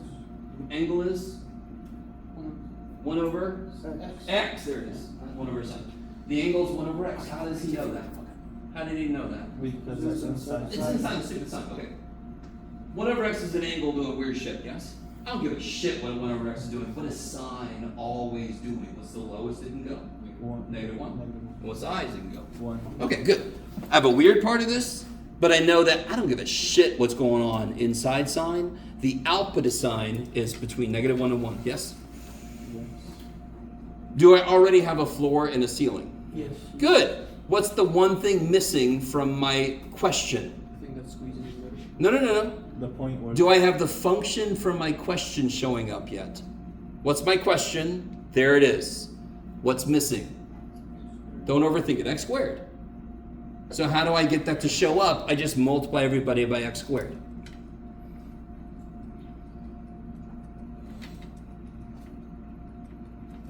If this is true, this must be true. Are you guys at all with me? If this is a true statement, and it is, we know it is, because we know what sine does. Therefore, this has to be a true statement. Now apply the limit. Just plug in 0. Did I catch my question now? Did my question just show up? Did my question just show up? What's my question? That's my question, yes? Yes. I love the looks I'm getting right now. That's the question, correct? Okay. Did it just show up somewhere? Yeah. Yes, good. So I can answer the question now because I've put it in between two other functions. I've done this. There's my question, and I got a ceiling and a floor, yes? So what is happening to the outside? What's happening to the floor as x goes to 0? Put a 0 in, what do you get? 0. What's happening to the ceiling? Yes, put a 0 in for x. So, what does that mean this has to be then? This has to be, get up here, this has to be less than or equal to 0, while it's also greater than or equal to 0. What's the only number that is less than or equal to 0 and greater than or equal to 0? 0. Frickin' 0, so therefore the answer is 0. We're done. That's gonna be on the testimony. Man. No. I might do it on a bonus one. Squeeze theorem, I'll tell you later this semester, I'll tell you something. The squeeze theorem is kind of silly for most applications. I don't really need it. But it's important for some more advanced stuff. When things get a little bit trippier, then squeeze theorem kind of comes into play. But for the stuff we do, it's a little much. But it's not that hard of an idea. It's not that hard of a thing to set up. It's not gonna be on the test though. I know what you mean though. It could be, because it's part of what we're doing. But if you pay attention to what I said earlier, you might know more. Okay. Yes? And how would that look actually applying the limit? Oh. That's right. There was a whole question. Did I do the actual question? No. Oh, here we go. I forgot I had a problem that was already created. You do the same thing. You take this, less than or equal to 1, greater than or equal to negative 1. Then you multiply by x minus pi cubed. Then you do the limit, and you get 0 and 0, and the same thing. Yeah, so, I mean, you'll put the sign of 3 over x minus pi here, in between. Multiply by x minus pi cubed. Take the limit just like I did here, right? You'll get 0 less than or equal to the question, less than or equal to 0, so then the question's answer is 0. It's exactly the same setup for squeeze theorem every damn time, which is another reason I really don't like it at this level, because it's sort of like the epsilon delta. I still love epsilon delta because now you all know epsilon and delta talk about closeness. It's a more formal definition of close, and that's a huge thing to really understand. This is sort of silly because it always has the exact same look to it. Yeah. Well, for number 5, it's pi, not 0. So you just Totally. You just plug in pi and then. Well, because when you plug in pi, this is going to be 0, right? Oh yeah. Yeah. Okay. Pi, yeah. So it's just translated by pi, but the work's going to be the same. Yeah. Maybe.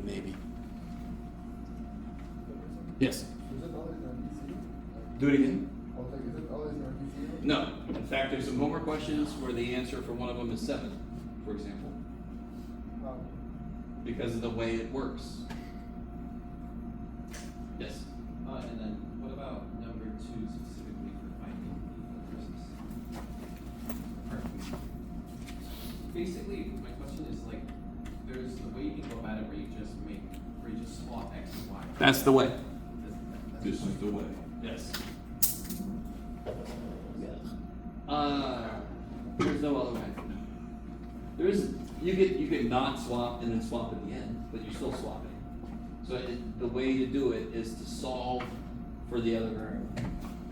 And I just swap first just to make it. Just because, how do you find the inverse graphically? You take every point, you switch the x and y. That's the first thing you do. So when I teach find the inverse of the function, what's the first thing I do? Switch the x and y, resolve for 1.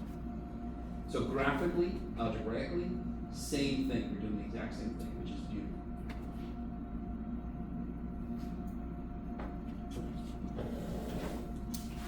So if you're not sure what's happening right now, you could ask any question related to test 1. Anything.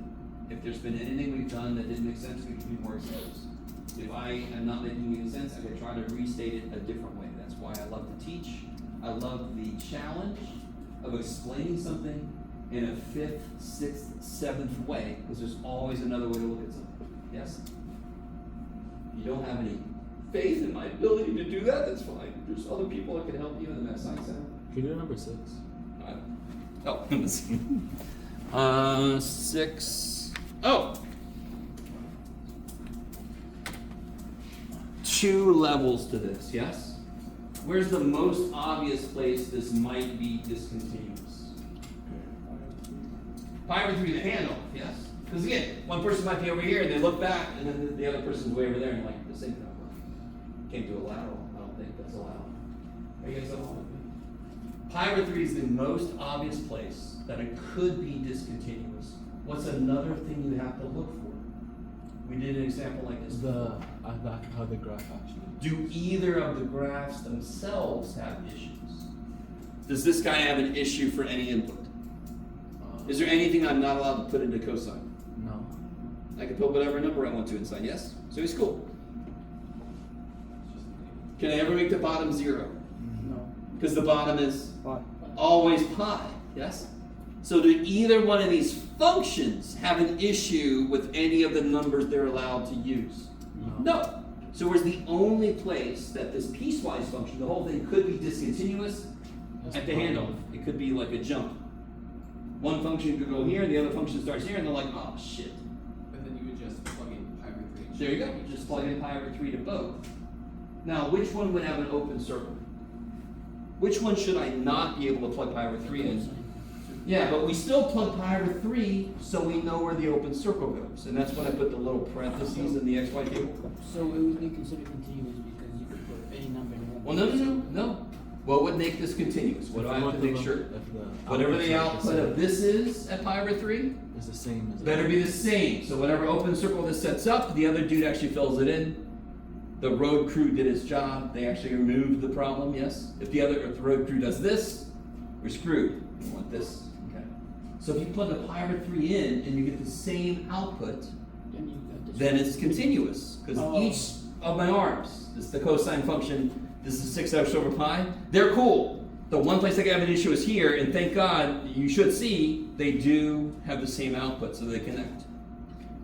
If one of the the graphs was like 1 over x, then you'd have a problem at 0.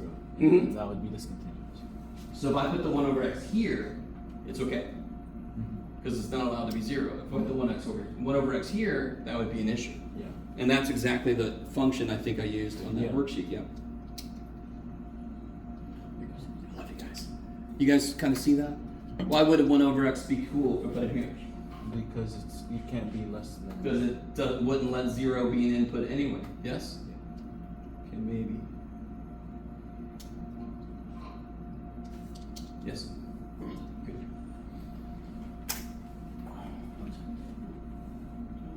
I don't know if you guys understand this, but if nobody's speaking, you have my complete attention. You can ask whatever question you want. You could be from the quizzes, because when are the corrections due?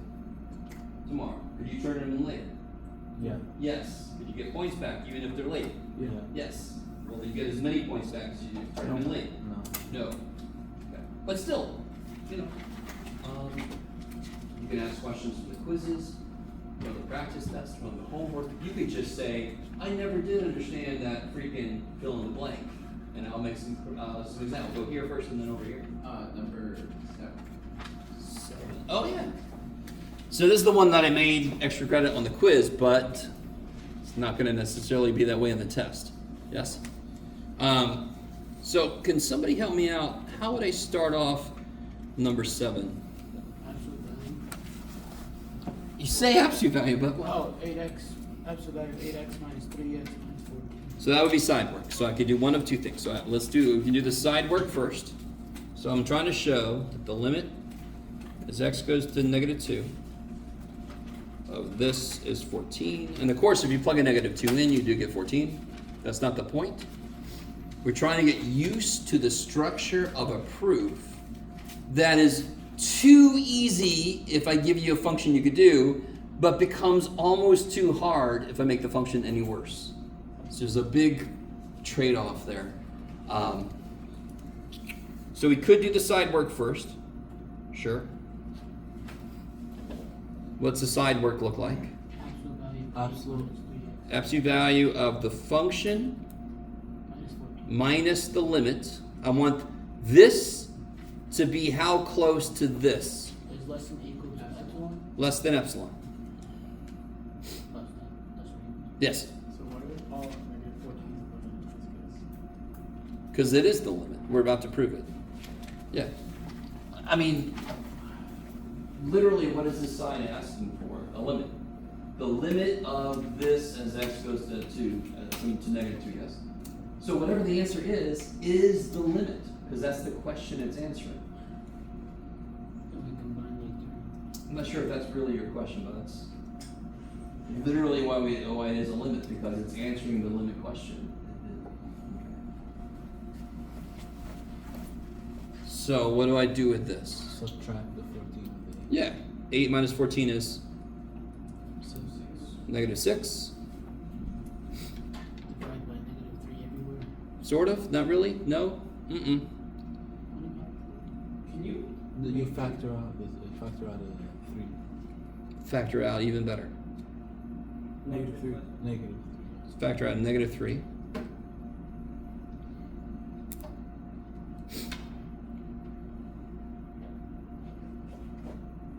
What's the absolute value of -3? 3.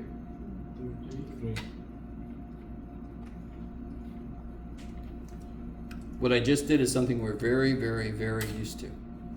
I did the absolute value of the thing I could, and I left the absolute value of the thing I don't know. We've done that before. Square root of 50 is square root of 25 times 2, which is 5 times square root of 2. Because I do the part I can, I leave the part I can't. Now what can I do? Now, what's funny to me is you could do the side work, but you didn't even know to look for this. You didn't even know to look for this. So here's what you should start off with. Given epsilon greater than 0, we want to find delta greater than 0 so that when my inputs are delta away from -2, x minus -2 is x plus 2. That's crazy. Then my outputs, no, Jeff, put the function. Darn it, there's nothing underneath there. Are epsilon away from 14. When my inputs are delta away from -2, my outputs are epsilon away from 14. When my inputs are really close to -2, my outputs are really close to 14. Yes? Instead of saying really close, we now say delta and epsilon. Those are my official kind of like symbols for the idea of close. Now I know to look for x plus 2. When I see that in my side work, I know I'm on the right track. So that's why I would set this up first so then I know what to look for. So did we find what we were looking for? So what am I going to let delta equal? Epsilon over 3. Given epsilon greater than 0, let delta equal epsilon over 3. Then, when x plus 2 is less than epsilon over 3, and then you just copy this shit backwards, yes? That's the part that feels like cheating. But again, that's how a lot of proof, a lot of construction proofs work. The construction work very often works the other way to show something. So I just copy all this stuff down and I end up with where I needed to end up. Yes? Yes. So, just question. So, what would realistically get us the point on the test? Is it the writing or is it the work, side work? Yes. I understand. Without the work, it's shit. Yeah.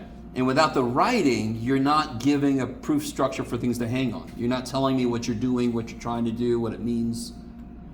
So obviously, from a student perspective, the work is very important because this you can sink your teeth into. This looks like math. But without the words, you're not telling me what you're trying to do, what it means when you do it. Do you see what I mean? So you're doing stuff, but you haven't officially told me why or what it means. Does that make sense? So both have to be there. So when you guys, a lot of you guys got a +1 on the bonus because you did the work, you just didn't set up the proof structure. So it was just sort of like floating in space. No? Yes? You guys, it has to have, here's what I want to do. Then you do it. Now I can see, oh, that's what you wanted to do, that's why you wanted to do it, and there you are doing it. If I just go, there you are doing something, here I go, doing stuff again, I don't know what that means. Yes? So pretty much it'll always be the same setup, it'll just be the numbers. Isn't that silly? Yeah. Oh, pretty much. Now, if you're doing the homework, there was one problem that might have felt a little weird, but it was really easy. It was the one that was a constant. The other one was wasn't there one that was like 1 over x minus 1 over 2? I think. Yes. That one's much more tricky. The minute the function is more complicated, the proof becomes crazy more difficult. So there were a couple problems where if you're not sure how to do them, you're fine. But most of the problems you should have been able to do. Okay. That was in section 2.4. Yes? Sorry? Yeah, we could take a break. Do you guys want to take a break? Okay. How long of a break? Because I want you to realize, as soon as your questions are answered, you could leave. Because I'm not teaching anything new today. We're just reviewing for the test. If I were you, I'd probably want to stick around and listen to what's happening. But you guys get what I'm saying? So how long of a break do you want? 20 minutes. We'll do this democracy thing I've heard about. Even though America seems fantastic, we'll still try it. 10? Huh? 10 minutes? Oh, come back at 12:15. I'll give you a little more than 10 minutes. If you don't want to go anywhere and just want to keep asking questions, feel free. I'll be here. So somebody had a question about a limit definition problem and 3C. Let's look at 3C real quick. What happens in 3C when you try to plug a 0 in?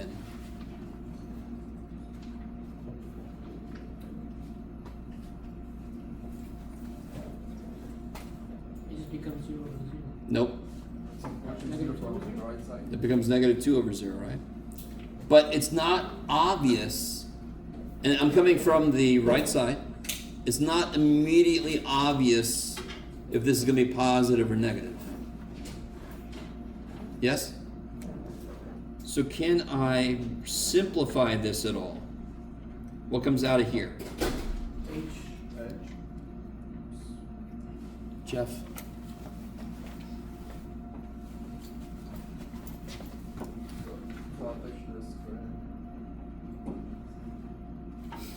Can you factor that? In fact, I don't know if you guys remember. What would the only way this could factor that would be useful to me?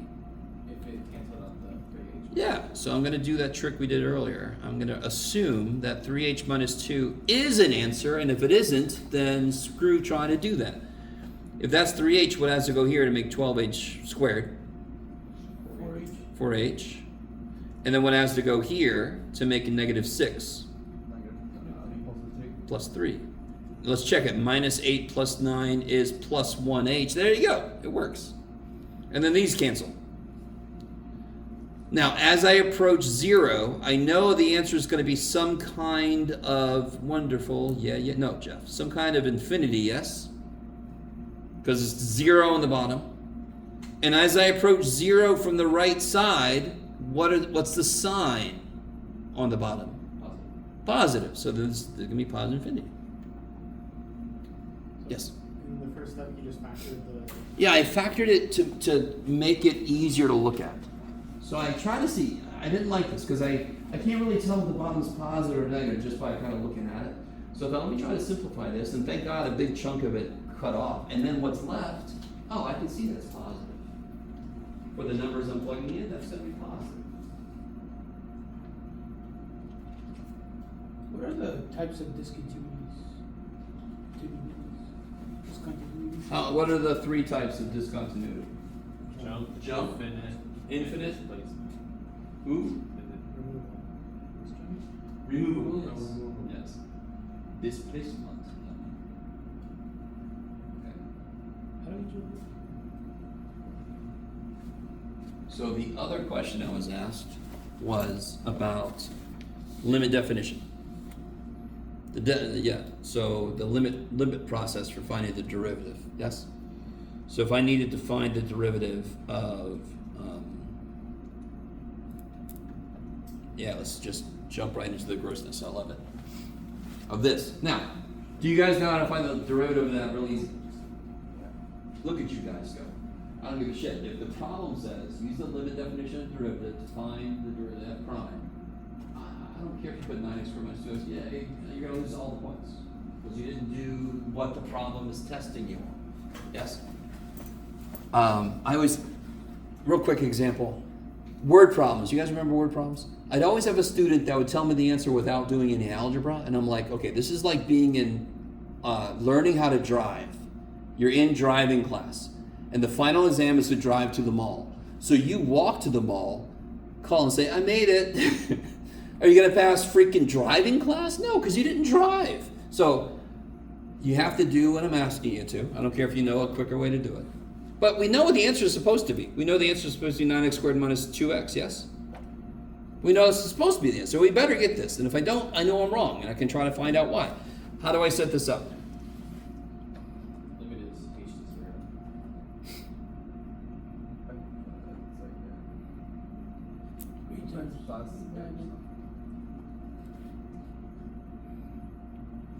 Not that hard. Just rewrite this. Instead of x, put in x plus h, yes?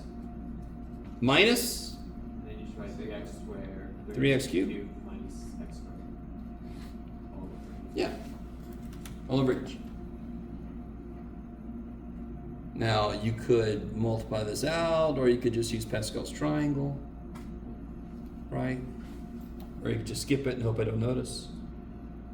This will be x cubed plus 3, x squared h plus 3, x h plus h, squared plus h cubed. This one will be minus x squared plus 2, x h plus h squared. And then I get minus 3x cubed plus x squared all over h. Oh my god. You gotta zoom out to fit all this crap in here. Okay. How are we doing? About that good? Okay. If I distribute, I'll get 3x cubed plus 9x squared h plus 9xh squared plus 3h cubed minus x squared minus 2xh minus h squared minus 3x cubed plus x squared. This dies. This should die, yes. And it's all over h, and everything left alive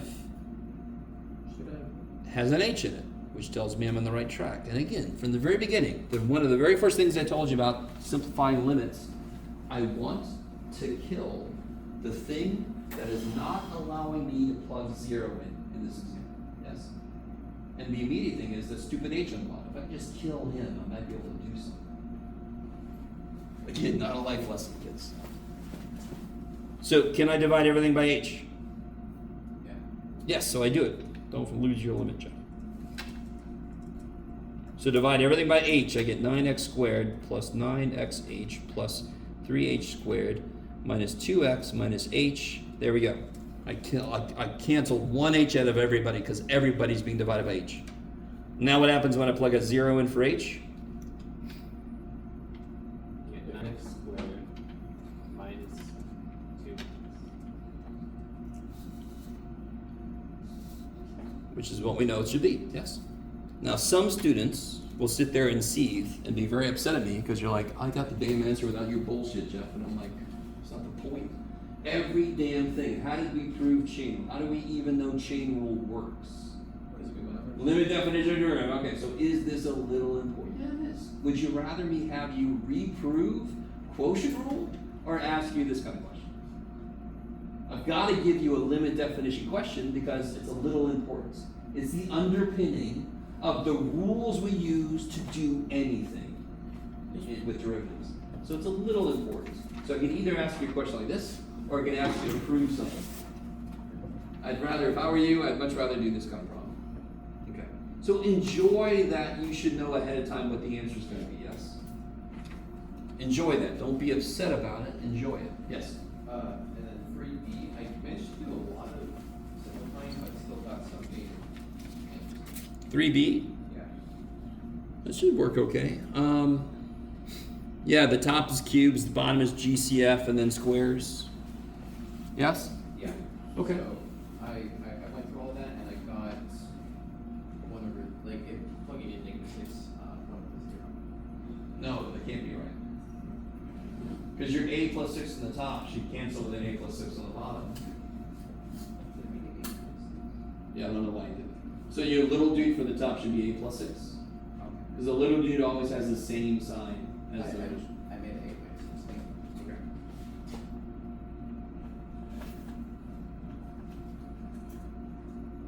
See, that's a really good example where you don't want to erase that.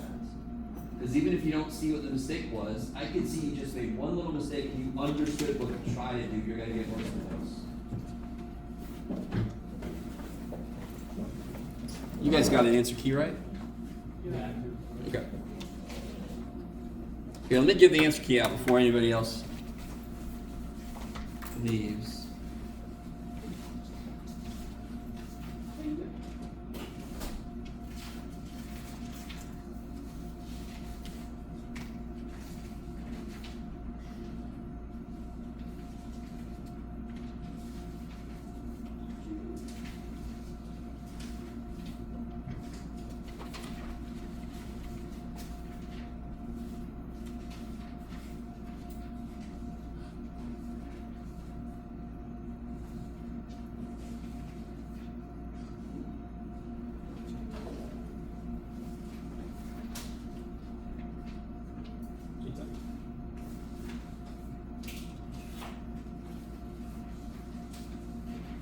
No, no, keep up, keep up.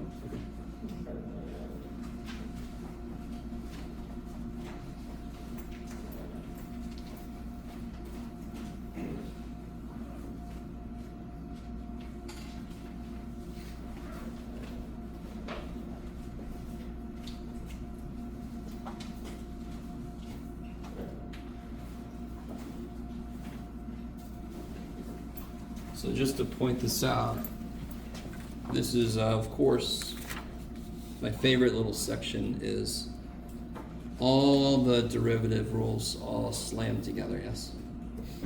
So one thing you can do it, before you even try any of them, you could kind of just take a second and just look at all of them and stay out of the problem and just go, which one is going to involve chain? Which one's going to involve? That is an option for you.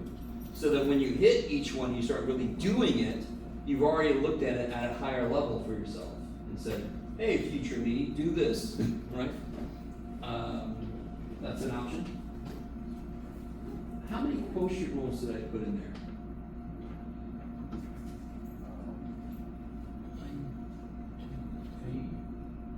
Just in this section. Where's the third one? Is it B? 2 is not the right answer, but 2 I understand. Where's the third one? Is it B? No, hell no. No way, Oh, we no. can change it to Why would I not use quotient rule here? Because we can change it. What is, how can I rewrite over 5th root of x squared? X to the negative 2/5. I don't need quotient rule for that. So Oh. F and H, I understand. Well, F is not, I'm sorry, go ahead. no, no, F is not quotient rule. F isn't quotient. Nope. We've already simplified. I can factor the top and cancel the S minus 4. You know I'm going to do that. You know it. And then if you don't catch it, it'll still work eventually. It'll just do a little more work. What is the thing I told you I'm going to say a lot of? Before you attack it with calculus, simplify it. Yes?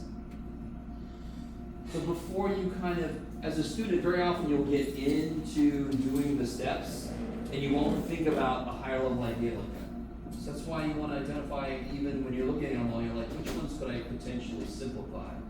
That one is maybe that factors, right? And then when you do that, you're going to get a stupid, easy thing. Instead of a big ass quotient rule, you're going to get a stupid little linear function with slope is a number, right? Okay.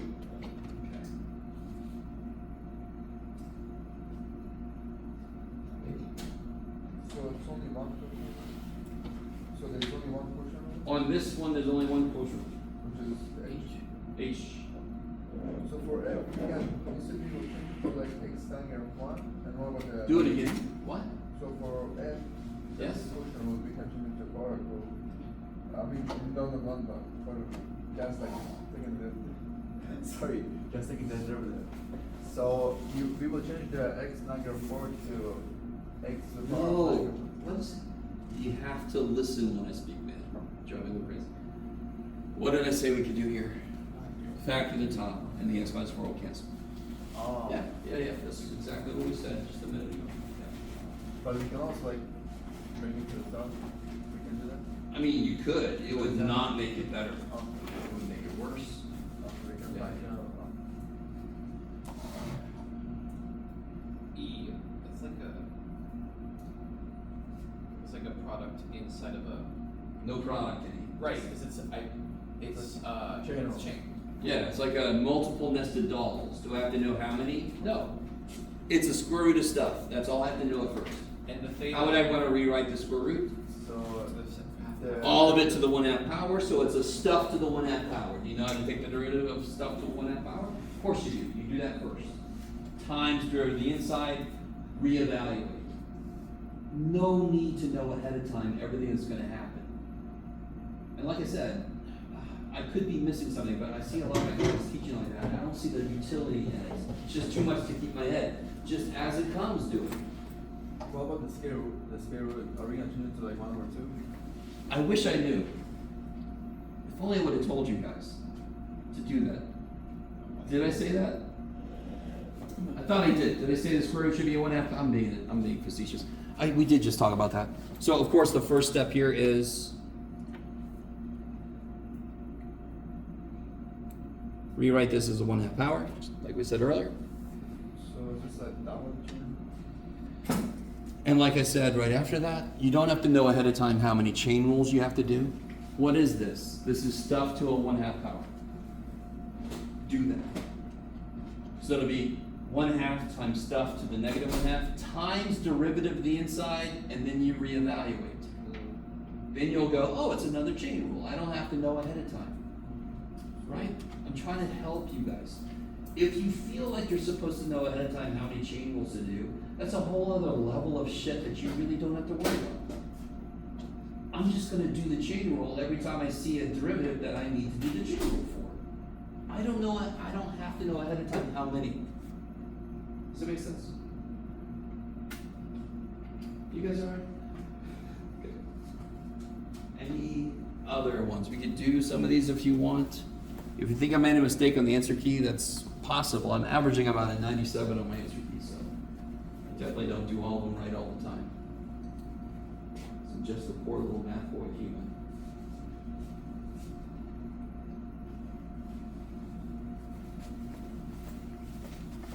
Is there like a easy way to like remember all the trig identity like for derivative? Do it again, sorry.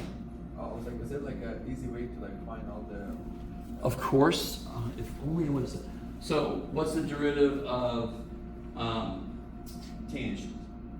Secant squared. So what's the derivative of cotangent? What did I say earlier? All the co stuff is negative. So it's gonna be negative.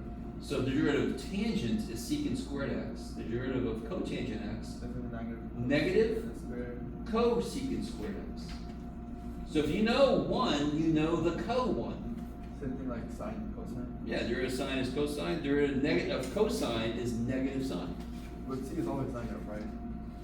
Co-derivatives are negative. Yep. Derivative of secant x is what? Secant what? What's the derivative of secant x? That's the one that gets bigger. Is it secant x times cosine?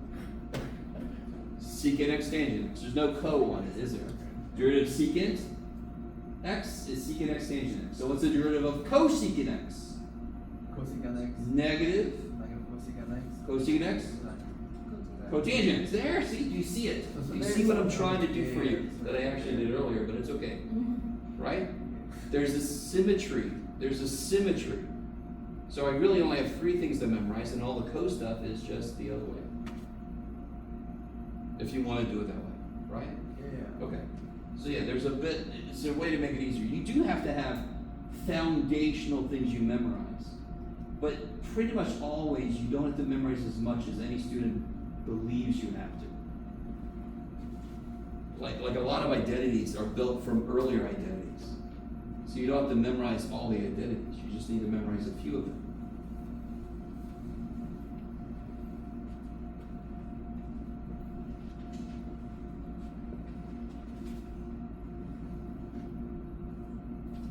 So again, now there's even less people here. If you have any questions, you have even more of my attention right now.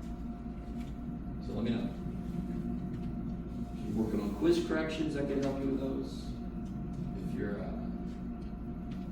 looking at homework, I can help you.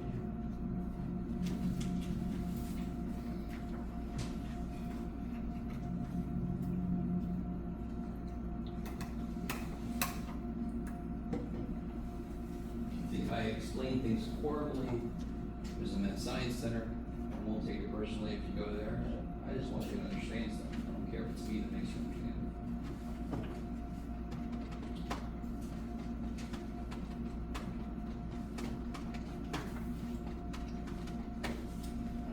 When you talked about course correction, you talked about if we have like 80% or higher, we can get 5 points back. Yep. What's the rule if you get 1 point for every 4 you missed, if it's below 80. And it matches, because at 80, you missed 20 points, divided by 4 is 5. So at 80, either way you look at it, it's 5 points back. And then I figure below 80, you're doing more work, you should get a little more points back. Yeah. So it's a progressive scale. So always say if somebody's upset that somebody else got more points, I'm like, well, just score a lower grade if you want to be able to get more points. Why would you want to do that? It's like making less money so you pay less tax. It makes no sense.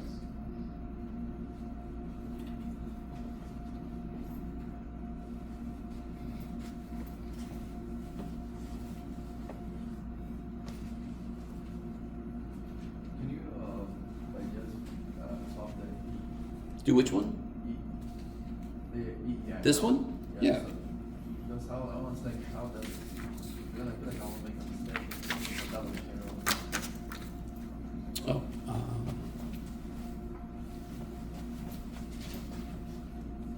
All right, so we've rewritten it like this here. I was like, one.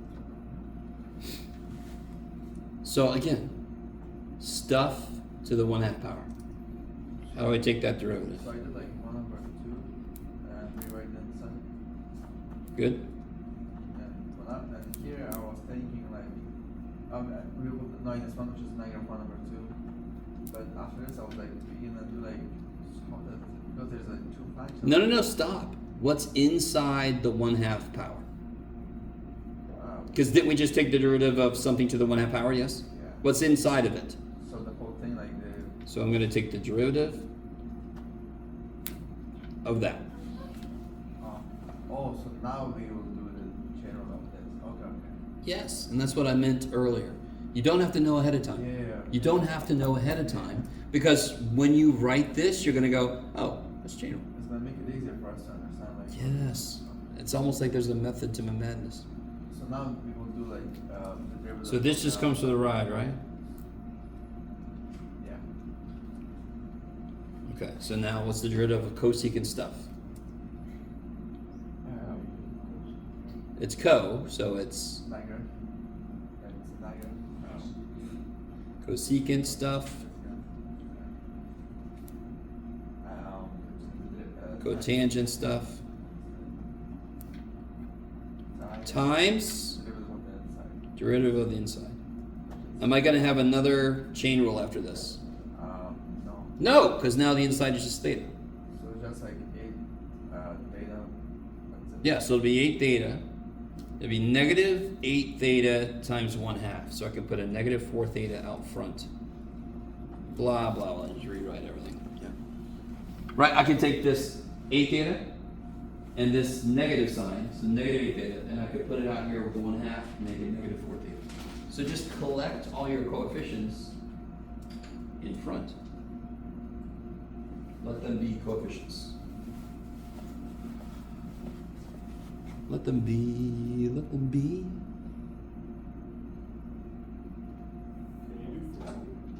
That's the one I can't do. No, that one I can do, okay. This here?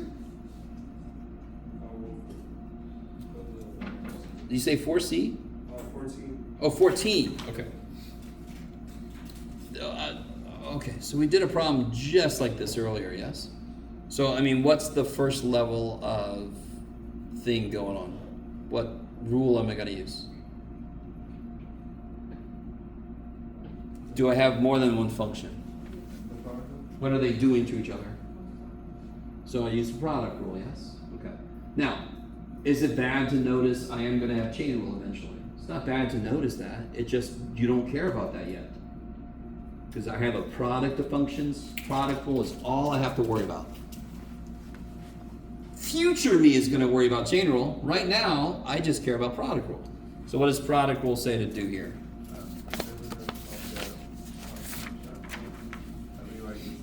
Where am I at? I lost myself. Oh, there it is. Okay. God, every day I feel more like an old man. All right. Where's the problem, kids? So f prime. So I'll take the derivative of this times this plus the first dude, the derivative of this. Oops, what did I do? Oh, I said derivative, I just didn't write derivative. There we go. Derivative first guy times the second guy plus the first guy times the derivative second guy. Everybody gets their own term. Yes? Yeah. So this is sort of a chain rule, but not really, because the inside actually is just linear slope 1. That's like 2, right? So 2 comes down in front of, no, something squared. The 2 comes in front of something. So the first power, what's the derivative of the inside? 1. 1. See all that crap in the middle, I'm just rewriting. No work to do. How do I take the derivative of this? Take the outside. So the 3, Yeah. keep going. The 3, the 3, the 3. Uh-huh. Okay. We're going to see, okay. What does it do? It comes down. Thank you. The 3 comes down. Power goes down by 1 times. What's the derivative of the inside? 3. Okay. Now let's just clean up. Yes? So you're going to do like 2 times. Yeah, what was the question here again? Oh yeah, this is exactly what we did earlier. So see, I can make this coefficient what? So it's going to On this term, the coefficient is 3 times 3, which is 9. 9.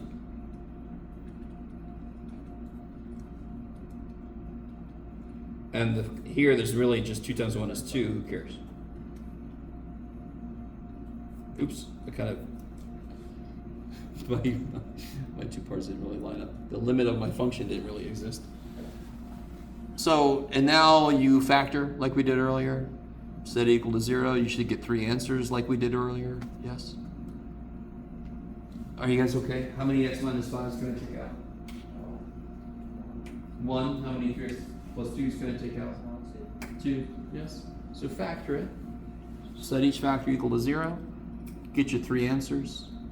Done. So what the assessment for like intelligent learning or like Totally. So why am I doing that? Why did you do the derivative? find the slope? And what do you want to make the slope equal to? To make the line horizontal. What does a horizontal mean for slope? What's the slope of this line? Stop looking at other people. What's the slope of this line? Is it going up at all? Is that line going up at all? In the same slope. Beautiful. So what's the slope? What's the rise of this line that is not rising? What's the rise? How much does it go up? This would go up 1, yes? Okay. 0, just saying 0. Okay. Just Okay, so what's the slope of this then? 0. So if the question is asking, where does this function have horizontal tangent lines? Let me translate that a little closer to English. That means find where the slope is 0. Did we find the slope? Yes. Can I set it equal to 0? Yes. Horizontal tangent lines means slope is 0, means derivative equals 0. Yes? Didn't need a photobomb. So, yeah. You understand? You can even do that one, it's better.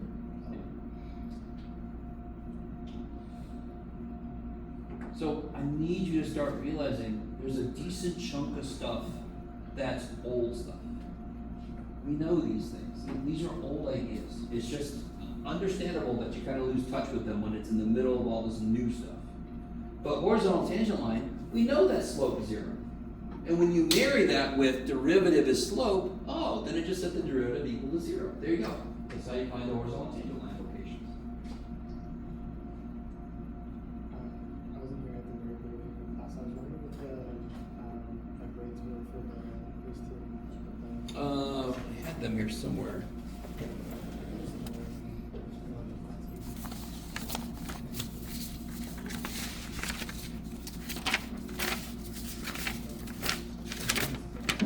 I don't know. Let's see.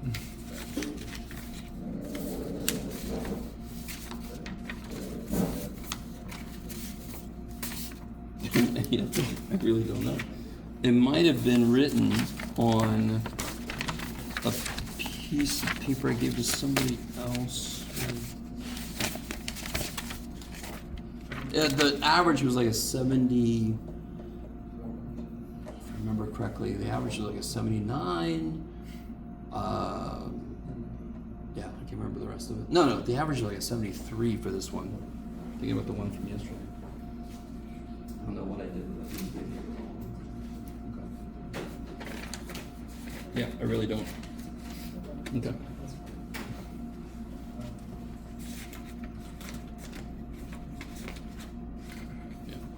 Oh, here, it's right here. It's the paper that I'm actually writing on right now. That's hilarious. There. 73.9, that's 79. And this is if everybody made corrections, what would happen? Yeah.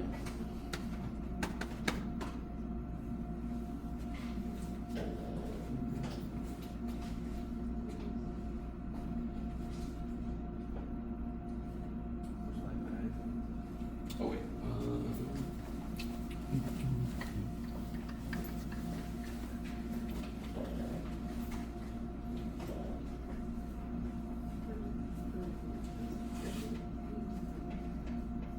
Oh yeah, so this was just, if you try to plug it in, you see the 0 on the bottom. Then you focus on, is it gonna be, then you know it's gonna be infinite. Because the top is 0 also, so it's gonna be something over 0, some kind of infinite. I just don't know. So all the numbers I'm plugging in, how would you describe them?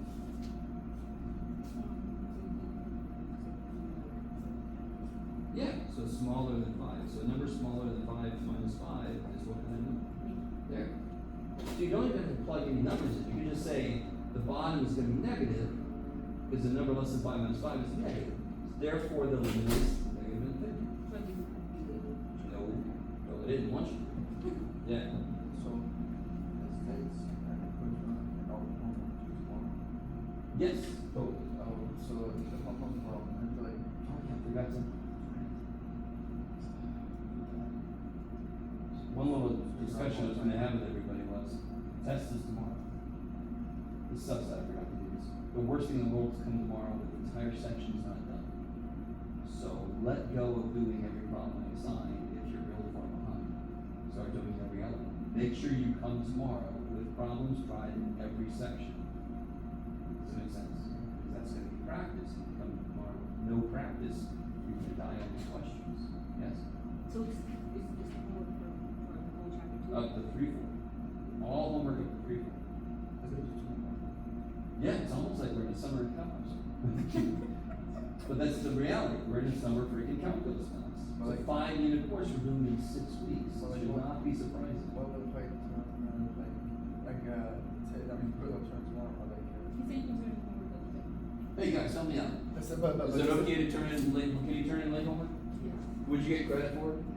Could you turn in chapter 1 homework on the day of the final and still get credit? Just not much. Will we like gonna like lose time? Yeah, you'll get less credit because it's freaking late. Yes?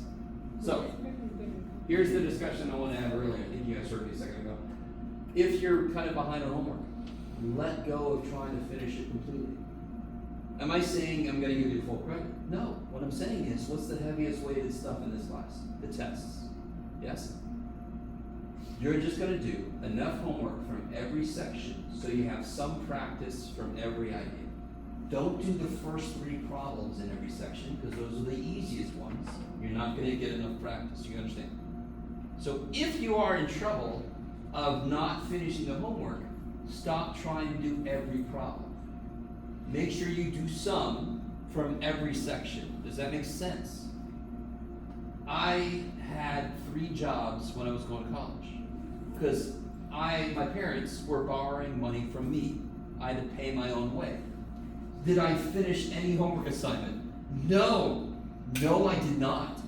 And the classes where they had arbitrary, stupid dates where homework was due are the ones where I had a really bad homework grade. Because I was working 22 hours a weekend at the hospital. I was working these other 2 jobs throughout the week. I physically had no time, yes? So I would just find times I could do the homework. My point is, what you should do with college is make all of it your own, including the homework. You go, that's nice you assigned all this, Jeff, that's nice. I'm gonna do what I can to get as ready as I can for the test. I am gonna go, finish this, correct, blah, blah, blah. You know, you're like, that's nice, Jeff, that's cute. I'm not, you don't have to go there, but just follow what I'm saying. And this is what I should have said earlier to everybody, just forgot, damn it. I am not saying you're going to get full credit if you don't finish every homework, because I'm not saying that. I am saying tests are more heavily weighted than homework is. So it's more important to do everything you can to get ready for a test than it is to do every damn problem I assign. Especially if you're trying to do that and you have 3 sections you didn't look at all. How do you think you're gonna do on those problems? Horribly. So then don't do that shit. You guys follow? A little bit? Maybe? I'm not sure if that makes sense to you. Make your education your own. Right? I've assigned as much homework as I think you need. Don't do all of it if you can't. That's the bottom. Okay. I was wondering, we have the common very well testing very well testing I realize now that since I'm not what the function is, I don't know that 2 isn't a valid input, which is why. No. 2 could be a valid. Yeah, that's the point. Yeah. Yeah, Sorry. that's what I realized. Okay. Gotcha. So, what do Yeah, you? there you go. So therefore, the limit is 2 point. Looks to be 2.5. Perfect. I was accepting like 2.51, 2 point, whatever, because you can't tell for sure. But we should say 2.5. Just it's a nice round number that they do seem to be close to this. Okay. Yeah, I was gonna start